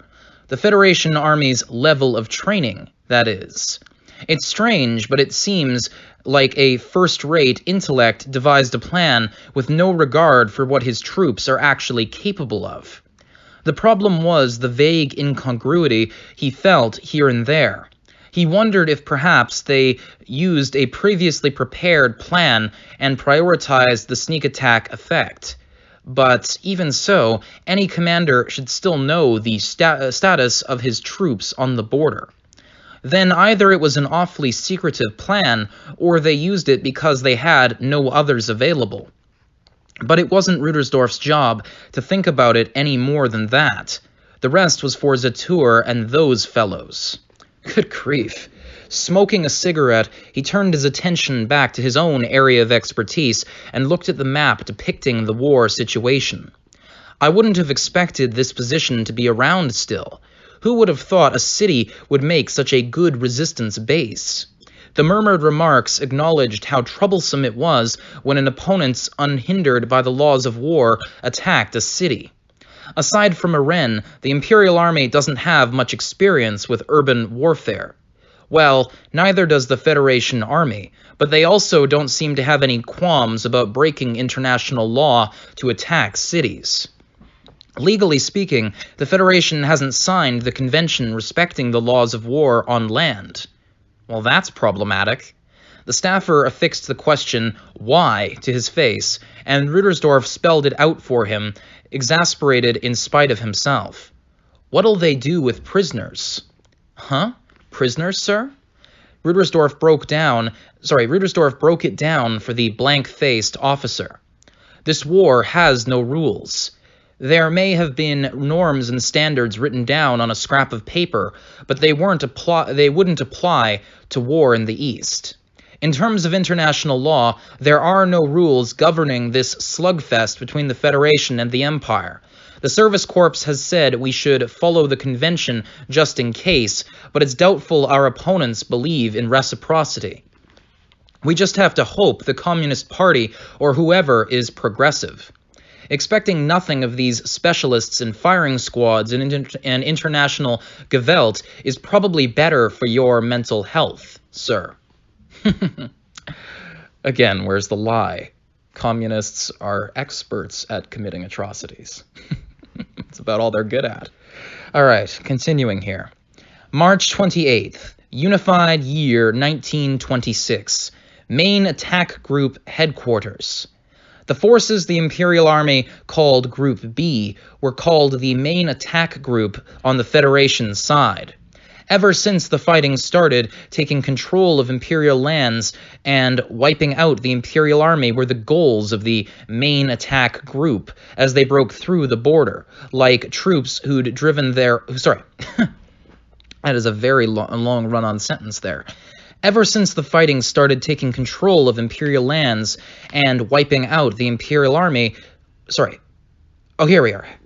Ever since the fighting started, taking control of Imperial lands and wiping out the Imperial army were the goals of the main attack group as they broke through the border like troops who'd lived their whole lives for this reckless advance.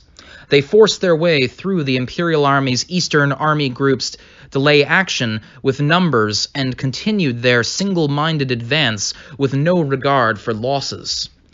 But the expressions on the officers' faces were tense in a strange way that was difficult to describe, far removed from elation. And precisely because they were advancing, their grim expressions became more and more severe.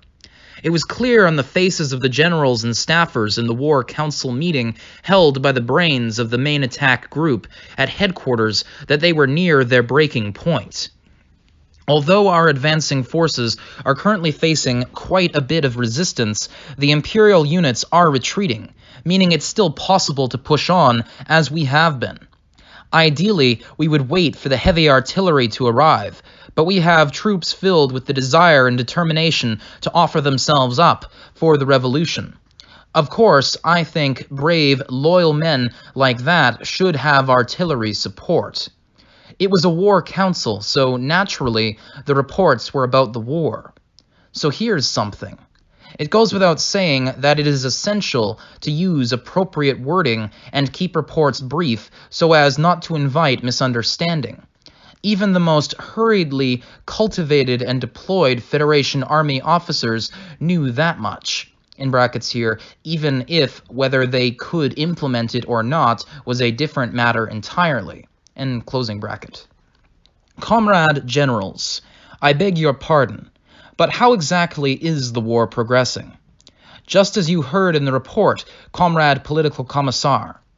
Actually, they had a tendency to talk too much, and the Federation Army wasn't so amateurish as to allow for loose-lipped high-level officers and political officers.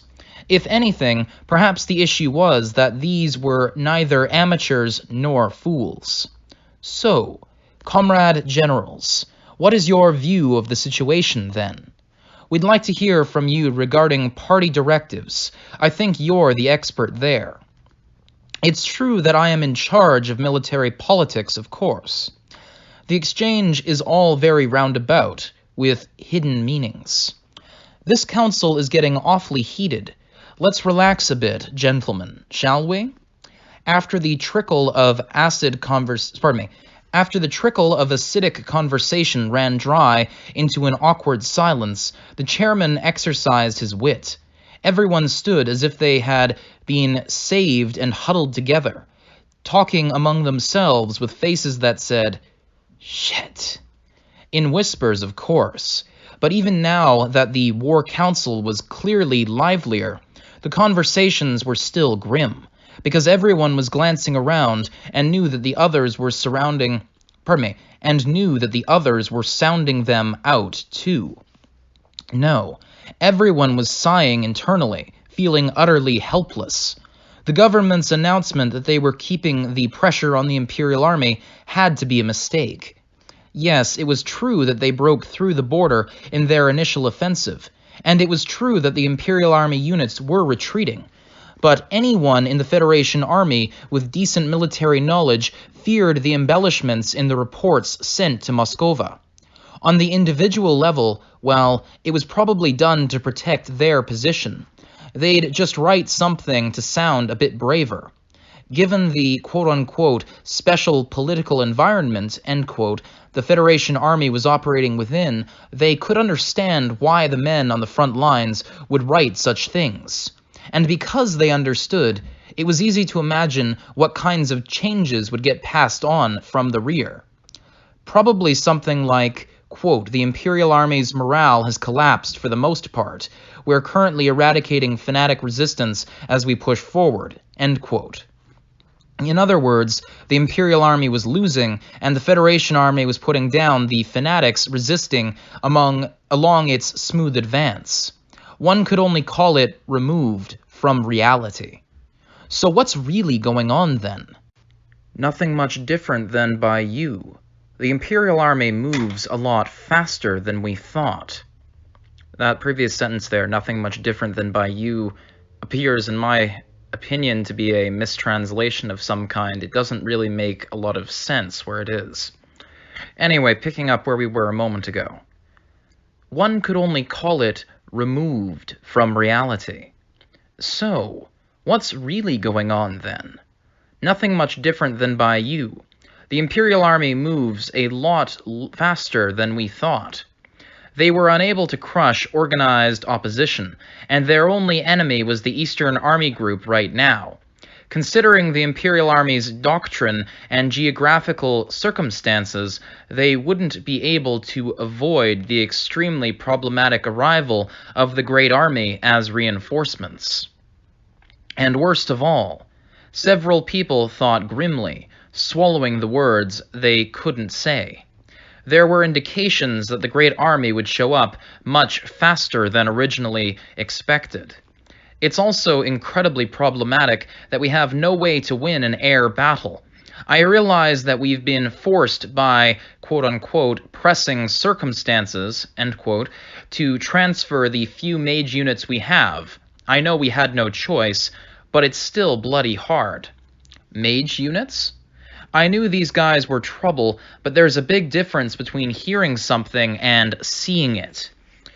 What the hell did the political officers mean when they told us they have less firepower than artillery, are slower than planes, and are fewer than infantry, so they wouldn't be a threat? That's going a bit far. You might want to watch it. That said, I agree with you personally. Our supply situation was already bad enough, but thanks to the mages tearing through in the rear, the lines have nearly collapsed. And the losses in aerial battles, always reported to Moscova as negligible, were gnawing away at the Federation Army's offensive resources in truth. The Imperial Army Air Fleet could boast of its power, while the Federation Army Air Forces had no choice but to fight at a decided disadvantage. Well, it could be said they were still just barely putting up a desperate resistance, even if all they could do was offer support from above. The Federation's handling of magic forces was the worst of what was coming back to bite it. The shackles of the past were heavy, and the Federation Army's mages and their the shackles of the past were heavy, and the Federation Army's mage forces were behind, desperately so. For that reason, a few old-fashioned units were the most it could operate with. Oh right, I wanted to ask you something. Is the rumor true that a political officer applied to send mage units our way? If you're talking about Officer Chabarkov, apparently it's true, which is why he's been taken back home to the Commissariat for Internal Affairs for a hearing or whatnot. When the limited number of mages was taken away, a breaking point had been reached. The rumor that someone had finally protested to be allowed their few units wasn't a rumor after all. Sadly, things were far worse than the rumors said. The man who objected had been taken away, and a new political officer was probably being briefed with unrealistic reports as his replacement. Oh, I see.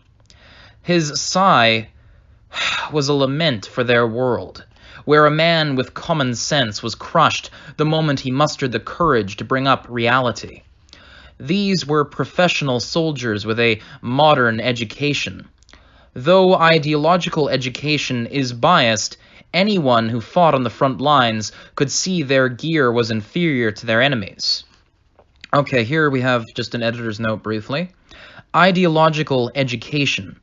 Let's study the party's political theory in order to establish correct socialism. Where is the army so it... Ideological education. Let us study the party's political theory in order to establish correct socialism. Huh? Where in the army... Sorry, huh? We are in the army. Yes. Fuck. Sorry, this font size is abysmally small here. And I've read this thing partially 3 times already. Okay, taking it from the top. Ideological education. Let us study the party's political theory in order to establish correct socialism. Huh? What's that? We're in the army, so it has nothing to do with us? Revolt. Such an enjoyable class. Apparently, soldiers felt this indoor training, quote-unquote, wasn't so bad, because all they had to do was sit. Okay, that editor's note there is relatively accurate, but also leaves much to the imagination. Basically, what they're insinuating here is that ideological education was a systemic requirement for advancement in the party and therefore into the officerial positions within the Soviet military, as well as various other facets of society. If you didn't think with the right way, if you didn't have the right sort of frame of mind, I should say, if you didn't adhere to the doctrine of the party, and you didn't treat it as gospel, and more or less quote it at will and parrot it and adhere to its various tenets, then you were going to be liquidated and sent off to a gulag or a firing squad, or, in the case of Nazi Germany, gas chambers, wherever you may have been. Suffice it to say, various authoritarian regimes, and especially totalitarian ones, they make it very clear that you either obey the party's doctrine, whether it is aligned with reality or not, or you cease to exist. And there is no third position there. So, in other words, the various officers in the officerial class of the Soviet military were purged en masse prior to the Second World War in our timeline, and they were also purged to some extent in the context of the alternate history that is the Youjo Senki universe. Therefore, any officers that replaced them were sufficiently indoctrinated, and even if the reality on the ground ran counter to the party doctrine and belief system and was fundamentally at odds with reality, they weren't really allowed to act on those changing circumstances, because to do so was to admit the falsehood of the belief system as a whole, which in honest terms means that you're going to have a ton more deaths and casualties and various inefficiencies, because basically dogma is at odds with reality, and dogma is going to try and trump reality and fail, taking millions with it. So yeah, in essence, what they're essentially saying here is, going back to the example of the poor gent who was removed, he protested saying that we need mages, we need an air force to defend our men, and they respond by having him sent off to a gulag or executed because, well, quite frankly, the entire class that composed the Air Force in this timeline, we've been told previously, was seen to be at odds with the party, much like the various other members of the old officer class. Now, in our timeline, the Russian Civil War between the whites and the reds of various forms was prior to this, so you could basically infer that as a consequence of that, if they fought on the opposite side in the Civil War, then they would have been liquidated anyway. And we know from, it was either earlier in this book or possibly the previous volume, although I suspect it was chapter 1 of this volume, Stalin, or whatever you call him, basically said something to the effect of he'd had to purge the entire mage class. Actually, no, it was Loria who said that. He'd had to purge the entire mage officerial class because they had allied themselves with the bourgeoisie. In other words, presumably during the Russian Civil War in this alternate timeline, assuming that that did happen, as it likely must have, we can infer that the entire branch of the military that was the mages and all their various people would have sided with the enemy in the Civil War, and thus when the Civil War came to a close, they would have been disposed of. Now, obviously, there are some left, and as we know, some of them are being recalled from the East, because logically, if you can't get rid of them all, then you send them somewhere to die being beneficial and useful to the party. And so obviously, mages going to the gulags is not going to be effective because they can resist. And so logically, the only other way to dispose of them is you send them to the far-flung edge of the empire, and you have them die in a foreign war, more or less, as far from the seat of power as possible, such that if they rebel, it can be contained and they can be liquidated relatively peacefully, or at least without causing much in the way of civil unrest anywhere near Moscow. As to the rest of them, they were probably shot by firing squad, because either they were sent to a far-flung area of the empire to die fighting in a losing battle to no real benefit, or they would have to be liquidated, because the alternative is to have a latent threat to your authority within striking distance, and that's fundamentally unacceptable to any authoritarian or totalitarian regime. In any case here, returning now to the previous paragraph, of which I have probably gone narrating far beyond what length I should have. So yeah, just to sort of refresh us on the front of this paragraph here. These were professional soldiers with a modern education. Though ideological education is inherently biased, anyone who fought on the front lines could see their gear was inferior to the enemy's. They understood it so well it made them sick. The only problem was one that could be grasped with a glance at the atmosphere in the meeting room. They couldn't object to the party's decisions. Not only that, but they couldn't even express any doubt about the party's perceptions. To the officers having restricted conversations here and there around the room, wary of the observing political officers, it was extremely frustrating. But that is what it was like in the Federation Army.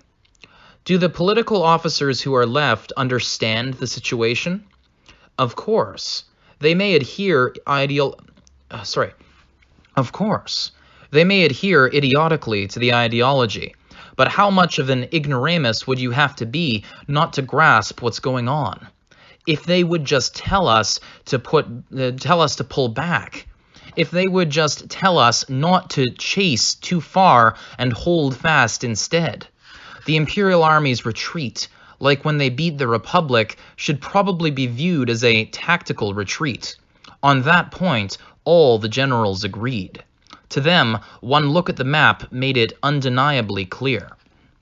The Federation Army was flooding into a pretty half-moon dent in the center, but the Imperial Army defensive line units, the left and the right edges, were putting up an oddly strong resistance, especially in Tegenhof, which at one time was completely surrounded, but then received a fresh mage unit as reinforcements, and managed to beat them back. Even now they were attacking, but they had started to feel a chill, like they were gradually charging further and further into the Imperial Army's encirclement. As soldiers, what they really wanted was to halt immediately and rearrange their defenses. But they all hesitated to do so. They couldn't help it, because they knew that the first person to open their mouth, to call for a halt to the advance, would be deemed an unforgivable traitor by the Communist Party. And this was after Moscova had been raided by a mage unit. The party elites had to be eager for a scapegoat. None of these men wanted to be the one to fall under their gaze. They were instinctively scared of that sword. Hence the desperate glances at the political officers in the room. One word from them, the party will incarnate, and we'd be saved. And as one side has one thing on their minds, the other side is thinking the same. Humans are, on the whole, similar creatures, and their thought processes often resemble one another's. To the political officers who had been on the receiving end of silent looks for a while now, the military officers' intentions were crystal clear. What's our status? Utter crisis. The front lines keep sending us spirited reports, but it's obvious if you actually go on inspection. The Imperial Army isn't collapsing. I'm fairly certain they are simply falling back to lure us in while waiting for reinforcements. Contrary to the reports being sent to Moscova, the situation on the front lines was far from what they wanted to see. The political officers had some military education, too. If they walked around the actual battlefield and talked to the soldiers themselves, even if they were detested, there was no way to misunderstand the situation the Federation Army was in. I guess it's obvious from a look at the map. There's a stubborn defense in the direction we want to go. The enemy is hurting us where they want. The remark was bitter, and the drags on their cigarettes were silent. In this room, swirling with indescribable irritation and smoke, the hopeless situation found the men wanting to cradle their heads in despair. If the generals would tell us to fall back, whether they'll be able to convince Moscova remains to be seen, and is thus far unknown. But if we could make it a fait accompli, well, that'd be difficult. The damn generals want to make us bring it up again. Who would take responsibility for reporting the defeat to Moscova? What was tearing apart main attack group headquarters in the end was everyone's true feelings and fear. No one wanted Moscova's eyes on them. If they made a report, Moscova might rethink things, but the enemy was on a rampage with the insolence to trample Moscova, and they were failing to stop them. Political officer Chobarkov already tried it, right? Next, it's the army's turn to handle it. Military strategy is their problem to begin with, isn't it? Under the circumstances, even just objecting to the parties transferring mage units to defend Moscova was doing the most a political officer could do for the front lines. At least, they had sacrificed one of theirs to achieve it. Now it's your turn. In their positions, it was taboo to say as much, but that was the political officer's keenly felt opinion on the matter. The inadvertent groans spoke volumes as to how uncomfortable their situation was. To the political officers, the danger of opening one's mouth at this point was clear. But they were also scared of looking like they had no plan. What would happen if the Federation Army continued with these reckless attacks? If the Commissariat for Internal Affairs gave them the evil eye, they were finished. Anyone who could envision the punishment waiting for them if they were defeated had an extraordinarily hard time being productive. They knew how the apparatchiks and the Presidium thought, which left them with no choice but fear. They writhed and struggled, and then finally they found a way forward. There is one bit of good news. The unit in Tigenhof reports directly to their general staff. One of the men going through documents, groping for a plan, discovered a positive report. They found a way to use the information in a report about the enemy chain of command. Directly to their general staff, you say? Yes, you'd probably understand if I say it's the unit that did you-know-what. It was the mage unit that had struck Moscova and made a grand show of obliterating the Federation and the Communist Party's dignity and authority. Upon hearing the culprits were in Tigenhof, they had their excuse. Let's suggest attacking Tigenhof. If we do it right, we'll avoid the encirclement crisis and prove to the army that it needs us. The same day, in Tigenhof. Major! Tanya is literally smacked awake by Lieutenant Serebriakov, who is staying in the same billet as her in Tigenhof. Lieutenant Serebriakov, what is it? An offensive, ma'am. The Federation Army is on the move. Judging from how pale she is, it's obvious this is no small move. Sensing the crisis, Tanya hurls off her blanket and jumps out of bed. Fortunately, Or perhaps, unfortunately, there were no children's pajamas anywhere to be found, so she sleeps in her uniform.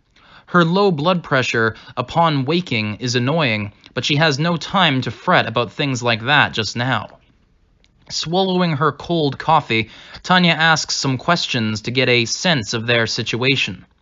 How many? According to the air fleet, it's 8 divisions at minimum. What? 8 at minimum, you say? It's an offensive of, with the most optimistic estimate, 4 times their own 2 divisions. Tanya was sure their offensive would be carried out with some degree of numbers, but even she has to parrot back that amount in sheer disbelief.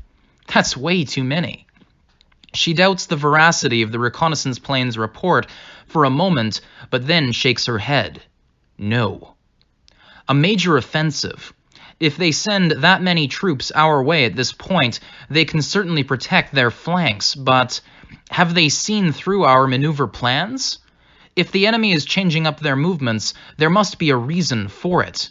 As far as Tanya knows, the rigidity of communist thought and command chain is legendary. That they would abandon their reckless breakthrough on the central lines and mount a major offensive on Tegenhof off to the side is completely, uncharacteristically unexpected. This will leave their central offensive dead in the water. Should we assume if they are transferring this many forces around, there's been an intelligence leak? Well, but they're going so slowly.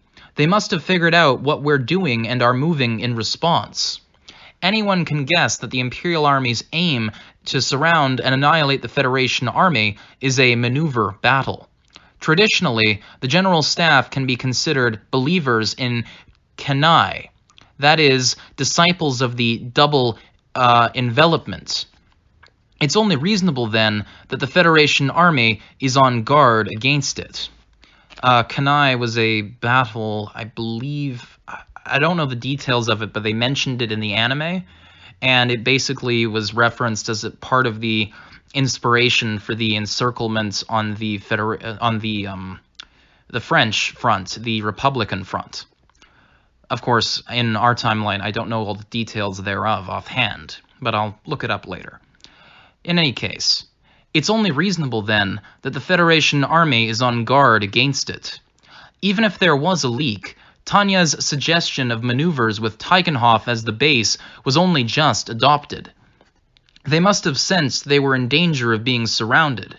Oh man, understanding the Federation Army as a bunch of good-for-nothings who move in adherence to their inflexible command structure like the Red Army of our timeline, the Red Army of my timeline, was a total mistake. If communists can react on the fly, this war won't be so straightforward after all. Nyeh, no time to think of that now. No time to think about that now. How do the rest of the troops see the enemy situation? Both divisions' headquarters have concluded there are signs of a major offensive. Captain Weiss is waiting outside. How thoughtful of him. That my warmonger's subordinates have the delicacy of mind... damn it. That my warmonger subordinates... Okay, editor's note here. Warmongerer. War crazy. Those Shimazu clan vibes. Okay, now returning here to the text. That my warmongerer subordinates have the delicacy to mind sex differences comes as a bit of a surprise. That said, it's important to act when the time comes. Okay, that is bloody bizarre. I don't know what they're referencing here by sex differences. Both divisions' headquarters have concluded there are signs of a major offensive and Captain Weiss is waiting outside.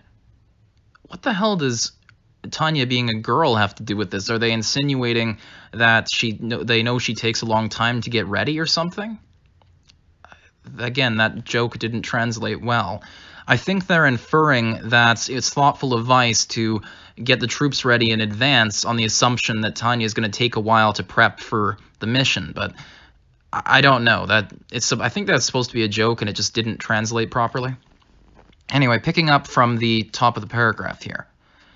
If communists can react on the fly, This war won't be so straightforward after all. Nyeh, no time to think about that now. How do the rest of the troops see the enemy situation? Both division headquarters have concluded that there are signs of a major offensive. Captain Weiss is waiting outside. How thoughtful of him. That my warmonger subordinates have the delicacy to mind sex differences comes as a bit of a surprise. That said, it's important to act when the time comes. Sorry I'm late. Jumping out of her room and seeing Weiss fully outfitted, Tanya grasps her role completely. I've been informed of the situation. For now, I'm going to join joint divisional headquarters. Under the circumstances, I need to confirm what the division commander's plans are. Tanya and her troops are reinforcements that have just arrived. Originally, Tanya's battalion had been planning on supporting only the 2 divisions in Tigenhof until further reinforcements showed up. So if she doesn't figure out what everyone's moves are, this war won't happen. It's irritating, but it was Tanya's mistake to think the enemy army wouldn't act this quickly. She can only grind her teeth at her naivete, laughing at the communists' tendency to be fools. Captain Weiss, while I do that, I'm leaving the unit up to you. Prepare to sortie immediately and be ready to get a jump on the enemy vanguard in the sky. Yes, ma'am. We'll shift into scramble prep on the double. If you feel it's necessary, you can attack without waiting for my instructions, but keep defense of the city in mind when judging how far to go. We're aiming for command of the sky, gentlemen, but don't do anything more than intercept. I don't want the battalion taking any pointless losses. Understood, Major. Leaving him with an "I'm counting on you," Tanya rushes over to the joint divisional headquarters of the 3rd and 32nd Divisions and is stuck being shocked yet again the moment she arrives. Aerial recon shows multiple enemy units made up of infantry divisions on the approach. Astonishingly, the Federation hasn't even bothered with heavy equipment and dares to raid the city with light units. The serious issue, however, is that the defending side has only 2 divisions. 2 undermanned divisions mid-retreat at that. Considering they were practically cut off until the 203rd Aerial Mage Battalion arrived, circumstances are awfully severe. For one, it will be impossible to expect them to have the concentration of force to prevent approaches from all directions. At this rate, we'll be defending from within the city. The majority of civilians have evacuated, but even so, it will be a huge hassle to weather the Federation Army's wave attacks while protecting the remnants. On top of that, the Federation isn't a signatory on several international treaties. The law of war doesn't apply here. So, our battalion is advancing to defend the city. We'll lure the enemy and engage in delaying combat on the outskirts of Tigenhof. Thus, upon returning to her battalion, though frustrated, Tanya is explaining the unavoidable interception plan to Weiss, Serebriakov, and Grants. Of course, it isn't as if they grasp their enemy's situation well enough to do terribly complicated maneuvers. They'll advance and buy time as they get a handle on things. The modern mage battalion is taking on the role of the traditional light cavalry. Seems about right here. Are you sure? The General Staff instructed us to be the vanguard in the mobile battle. If we use up our energy on delaying combat here, the original plan will fall apart. We're not just talking about a breach. The whole advance base on our flank is about to get swallowed up. We have no choice but to intercept. I think the General Staff will understand. Not to mention, Tanya puts on a defiant smile, we can also read this as the enemy sending the rest of their reserves in. If we get through this, all that's left will be to make short work of the Federation Army minus their backup. You've got grit, but this plan seems too intense. Whoa. Lieutenant Grants, have you forgotten the Rhine front already? You cut loose against an entire corps. Forget divisions. This isn't impossible. If you're going to try to get out of it by saying it's too intense, I don't mind sending you out again against them on your own. How about it? Commander, if you could please stop messing with me. Sheesh. Lieutenant Grants, be a pain in the ass somewhere else, not on the battlefield. You need to learn some work ethic. She pats dejected Grants on the shoulder. Thanks to him, the rest of the unit finds some humor to chuckle at, despite the fact that they are about to face the overwhelmingly huge Federation army. It's good to have that bit of emotional wiggle room. Especially for a difficult job like this, it's best to have the proper degree of tension paired with the proper degree of calm. Panic will always cause mistakes. All right, Battalion. As usual, we're going to get in the enemy's way. You learned this at school, the part about aggressively doing things your opponent hates. After all, Tanya grins before continuing. I'm a good girl, you know. Naturally, I take the initiative to do what others hate. You've hit the nail on the head, ma'am. Right? Okay, Captain Weiss, this operation is a go. Our opponents in the Federation Army are more flexible than we initially thought. Now then, shall we see what they can do? The Communists are outstanding opponents. So, no careless, no extraneous... The Communists are outstanding opponents. So no carelessness, no extraneous thoughts. We've got to kill them all in order to never be bothered again, and to make it safely to tomorrow morning. These guys kill for their ideology. We can't lose to idiots who don't know the harm principle. With renewed enthusiasm, the 203rd Aerial Mage Battalion takes off and advances to meet the approaching Federation units. Before long, a unit that seemed to be the vanguard comes into sight. But Tanya is incredibly confused. What the? We're this close, and they still haven't sent up their aerial mage units. What the hell is this? Her grumble sums up the reason. When she turns to her adjutant, Serebriakov, who is on lookout duty, she gets a head shake in answer. Lieutenant, we aren't over Dacia, you know. I understand fully what you mean, but Major, I'm not detecting anything. Are you picking anything up? No, she replies, but she's so taken aback that the word lacks strength. Still, Serebriakov, with an equally mystified look on her face, must feel the same way. Regardless of how it would go if they were invading the enemy's rear areas, they are coming at them head-on with the added objective of recon in force. Since it's recon in force and the whole point is to see how the enemy handles them, they were prepared to battle Federation aerial mages, but this is what they get. Even Tanya didn't imagine there would be no one to meet them. We still have to be on guard against an ambush, but are they trying to draw us in? This is the Federation Army. Are they really going to just take anti-surface attacks undefended like Dacia and its lack of air We still have to be on guard against an ambush, but are they really going to try and draw us in? This is the Federation Army. Are they really going to just take anti-surface attacks undefended like Dacia and its lack of air or mage forces? And they're the ones attacking to boot.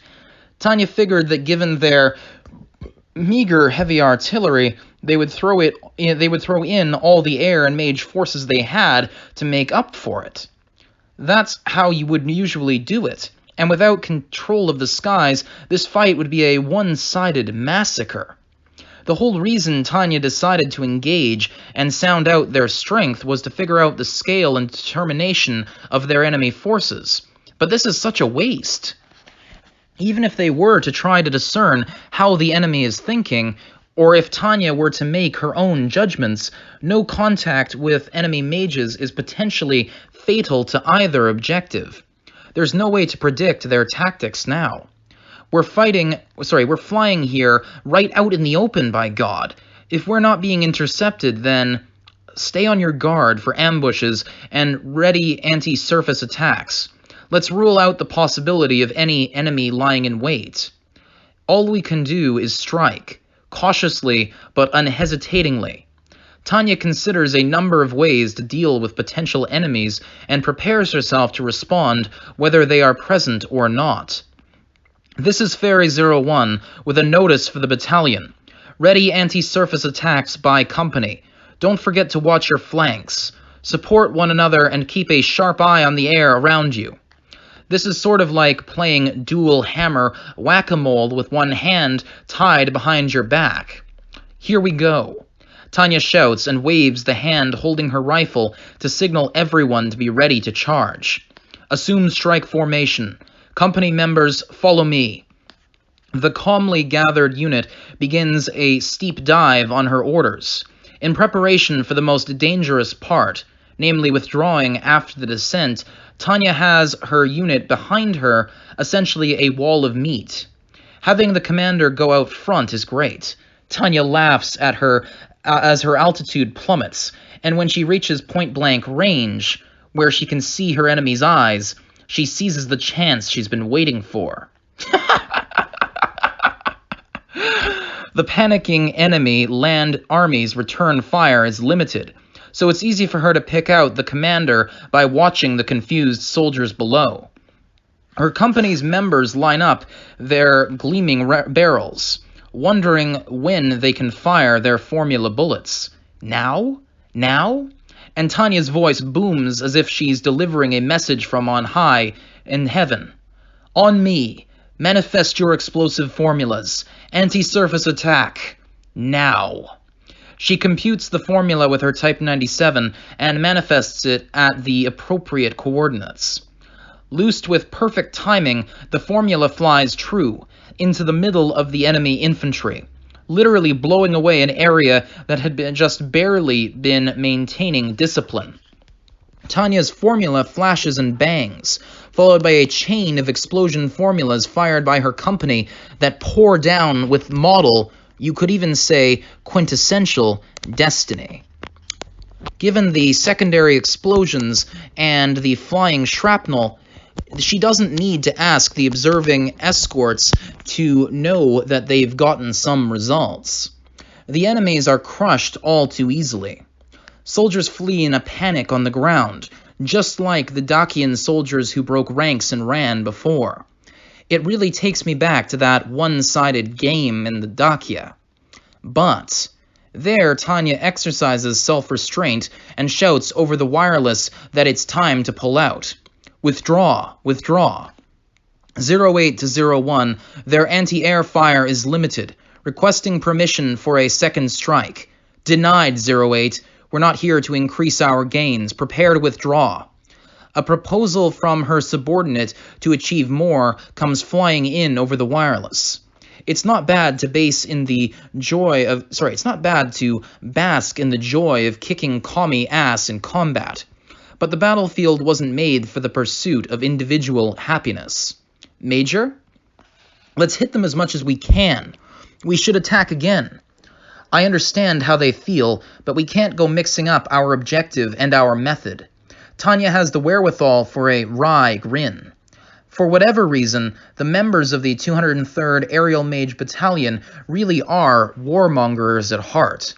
Once they spot an enemy, all they can think of is sinking their teeth into them and not letting go, like a pit bull. Fairy 01 to all units. Prepare to withdraw. We are withdrawing. Pull out with your company. Once we regroup, we'll swing by the enemy lines. Make searching for and destroying enemy mage forces your top priority. She shouts not to turn around as she looks out for anyone in pursuit. And when they regroup up in the air, she checks everyone's gear. Though everyone regrouped efficiently, Tanya finds Weiss keenly focused on the ground below. So he thinks we should strike the commies now too, then. Is he overly eager to fight? Marvelously brave? Either way, Weiss is a sensible person who finds it hard to object to his superior officer directly. This is one of those times a boss has to step in and be considerate. Fine, then. Tanya shrugs and discreetly calls him over. Vice Commander, are you one of the ones who thinks we should reopen fire? May I tell you what I think earnestly, Major? These will probably be the only units without air cover. If we don't hit them now, our troops will suffer later. When Tanya asks Vice directly if he is dissatisfied with withdrawing, he makes an argument. And what he says is correct. It's not as if Tanya hasn't considered that their opponent may have dropped the ball. And it's because she followed the same train of thought that the battalion is withdrawing. It could be a trap, though, couldn't it? These are communists we're talking about here. We can't rule out the possibility that while we're playing with the division in charge of getting beat up, they send in the real fighters. Even the United States Navy used radar picket ships almost like targets for beatings. Using them for the defense of the fleet was simply reality. As long as the opponents are communists, the possibility that they would use some random unit as a decoy and then attack with their real forces can't be ruled out. Butchers that they are. Okay, let's continue with the search and destroy procedure. I just hope, for all our sakes, that it goes well. With that, she tells her troops to follow and sneaks in repeated anti-surface attacks on what appears to be a Federation army route. This is what it's like to achieve great success, and against virtual swarms of enemies at that. The battalion notices new enemy ground divisions 7 times, but they never meet any enemy air or mage forces. The plan was to search and destroy, to lure the enemy like a violent light trap, but though they rain punishment on the ground, the enemy air forces never appear. Upon reporting as much to the 3rd and 32nd Divisions holed up in Tegenhof, Tanya spots what seems like a new batch of ground forces. There are still more? She's practically lost patience by now. More fresh troops, eh? What are you even thinking at this point, you Federation jerks? You're going to expose all these combat resources as targets for anti-surface attacks. I honestly just don't get it. If the Federation really doesn't care about losing 8 divisions, then I wonder about the extent of their reserve forces. How many are there, even in just this district we're covering? No, there. Tanya switches gears and whips her exhausted body into shape for another anti-surface strike. As if it was her intention all along, she carries out a strike on the 8th division of the day in order to continue searching for mages. The results are the same. And the 203rd Aerial Mage Battalion must have gotten used to the Federation's anti-air interception. They cruise for a few minutes on the edge of the gun's range, and when the Federation troops start to shoot in panic, the mages are calmly observing their targets. Is this just how they do things, I wonder? While they exhibit unexpected self-control in not shooting blindly when the mages are out of their range, they have a tendency to shoot all they have the moment we just barely enter it. If you remember these kinds of peculiarities about enemy armies, they're surprisingly handy. Making a mental note, Tanya nods at Serebryakov's exhausted-sounding report that the battalion has regrouped and no one is missing. Nice work, Lieutenant Serebryakov. No losses, but how about fatigue? Major, we're all pretty tired. Serebryakov almost never complains, but she admits now that she's utterly exhausted. Guess it's that time. Tanya is forced to accept that even her battalion has limits when it comes to their ability to sustain tenacious combat. Since they're performing recon in force, they're carrying weapons and ammo under the assumption there will be combat. And it's an aerial mage unit. With their computation orbs alone, they have a number of anti-surface strike options. They don't even have to use formula bullets. She's been coaxing the limits further up as they continue fighting, but her subordinates really are nearing dangerous levels of exhaustion, not to mention running out of ammo. What was that division just now? As expected, it was a new one, not one of the 7 we've already hit. Guess we should take the air fleet's reconnaissance seriously. So this is 8 divisions, eh?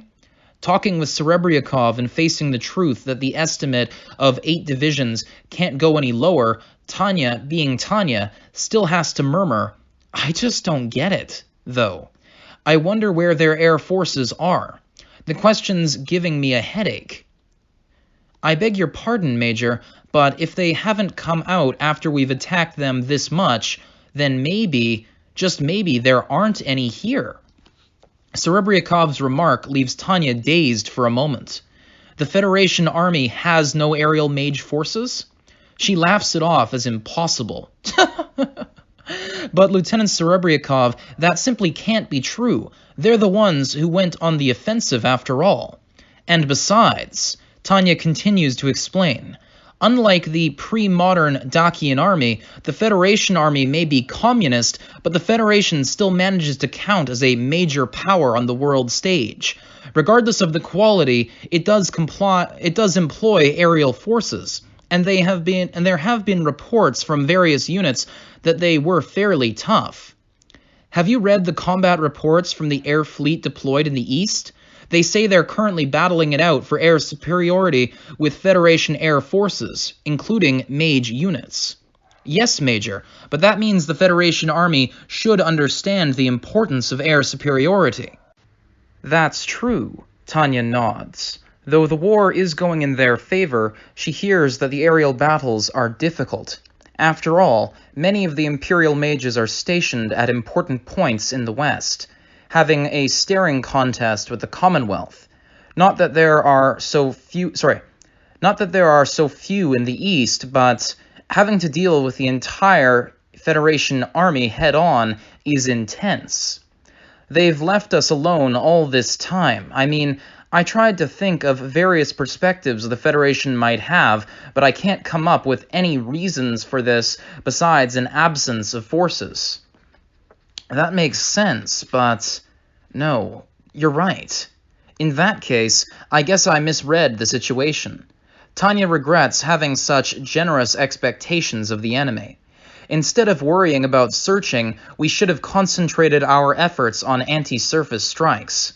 Hindsight is 20/20, but it bothers her that she missed that chance nonetheless. Even if they were to restart the attack now, her unit is utterly spent, and that's an optimistic description. Sorry, I'll reread that previous sentence here. Hindsight is 20/20, but it bothers her that she missed that chance.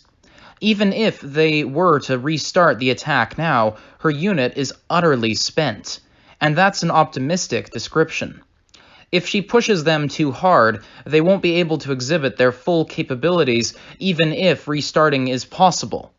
Tanya's logical calculation of pros and cons flatly rejects pointlessly thrusting elites such as the 203rd Aerial Mage Battalion into a mass of enemies as a meaningless sacrifice.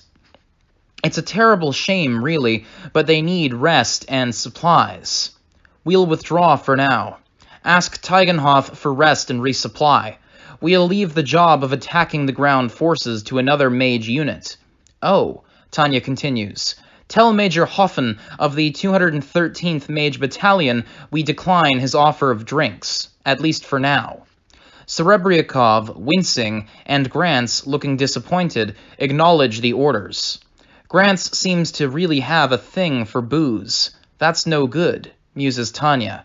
Overindulging in alcohol is immoral, and although it's a matter of personal preference, Tanya is about to tell him that maybe he should pay a bit more attention to his health when she catches herself in shock.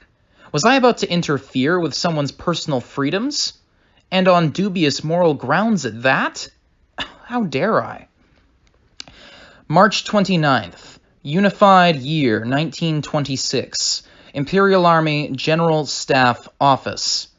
At about the same time, Major Tanya von Degerchoff was having some internal conflict about her mental status and returning her unit back to Tigenhoff, Lieutenant General von Rudersdorf was knocked out of bed with the news that Federation forces were approaching Tigenhoff.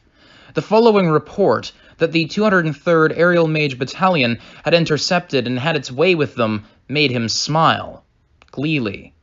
The mages gave a thorough beating to 8 enemy divisions. With just the 2 divisions holed up in Tigenhoff, the city might have fallen. But apparently, In the end, Degrachav had employed quintessential mobile defense. She had gone so far as to send a report apologizing for acting to lure out the enemy mages and realizing too late that there weren't any. But that was just her being a perfectionist. Rudersdorf even chuckled at the bizarre apology. She had taken on a massive army, upset them so much they would have trouble advancing, and proven the absence of enemy mage forces. As a result, the Federation Army's main available reserves were being held up. Splendid. Utterly magnificent. He was sure, then, that they would be victorious. We've won. There was only one thing to do now. Send in a torrent of soldiers, all the men the Empire could move, to hit the exhausted Federation armies and innervated weak points. Enervated. I don't know if that's a mistranslation or simply a term I'm not familiar with, but evidently they mean weak points that are kind of interspersed with holes of various kinds. I'll have to look that word up, actually. In any case, this concludes Chapter 3, A Magnificent Victory. Chapter 4, Reorganization, will be next. Now, just before we close things off here, I just want to say that I'm currently finishing up this recording on Friday, December 28th, 2018 at 9:46 a.m. I'd originally started it a little before Christmas, I believe on the 24th, and I've kind of been, splicing it together as I go in little chunks. But there's two little things I want to mark off that have been, sort of special dates that have crossed by and lapsed in the intervening number of days. We, of course, had Christmas Eve and Christmas Day, making this de facto my belated Christmas episode, I suppose. And we also had, on the 26th, Chairman Mao's birthday, interestingly enough, on Boxing Day. I remember, my Facebook feed got inundated with a bunch of stuff, as well as my WeChat, too, so I was not really permitted to forget that, which I found rather amusing at the time. In any case, and now as to the subject matter of this chapter, that was pretty interesting, but I can't shake the feeling like either she's underestimating, she meaning Tanya, is underestimating the communist forces here, or if she's not, then it could just be the author trying to really ram home the fact that communism as a general rule and the influence of politics hindering the army is going to cause them to suffer far more drastically than they otherwise would, and will also perhaps lead them to lose. But we know because of those stupid flash-forward sequences that in the end the Empire is probably going to lose. We don't know whether they lose to the Western powers, to the East, or to both. But right now, things are on the up and up. So I don't know how long this is going to last for them, though. As I gather it, this particular text is mostly dedicated to the battles on the Eastern Front, more or less in its entirety, I would say. In any case, I'm going to polish things off here, and so with that, I bid you all good day, and you have a lovely weekend, ladies and gentlemen. Auf Wiedersehen.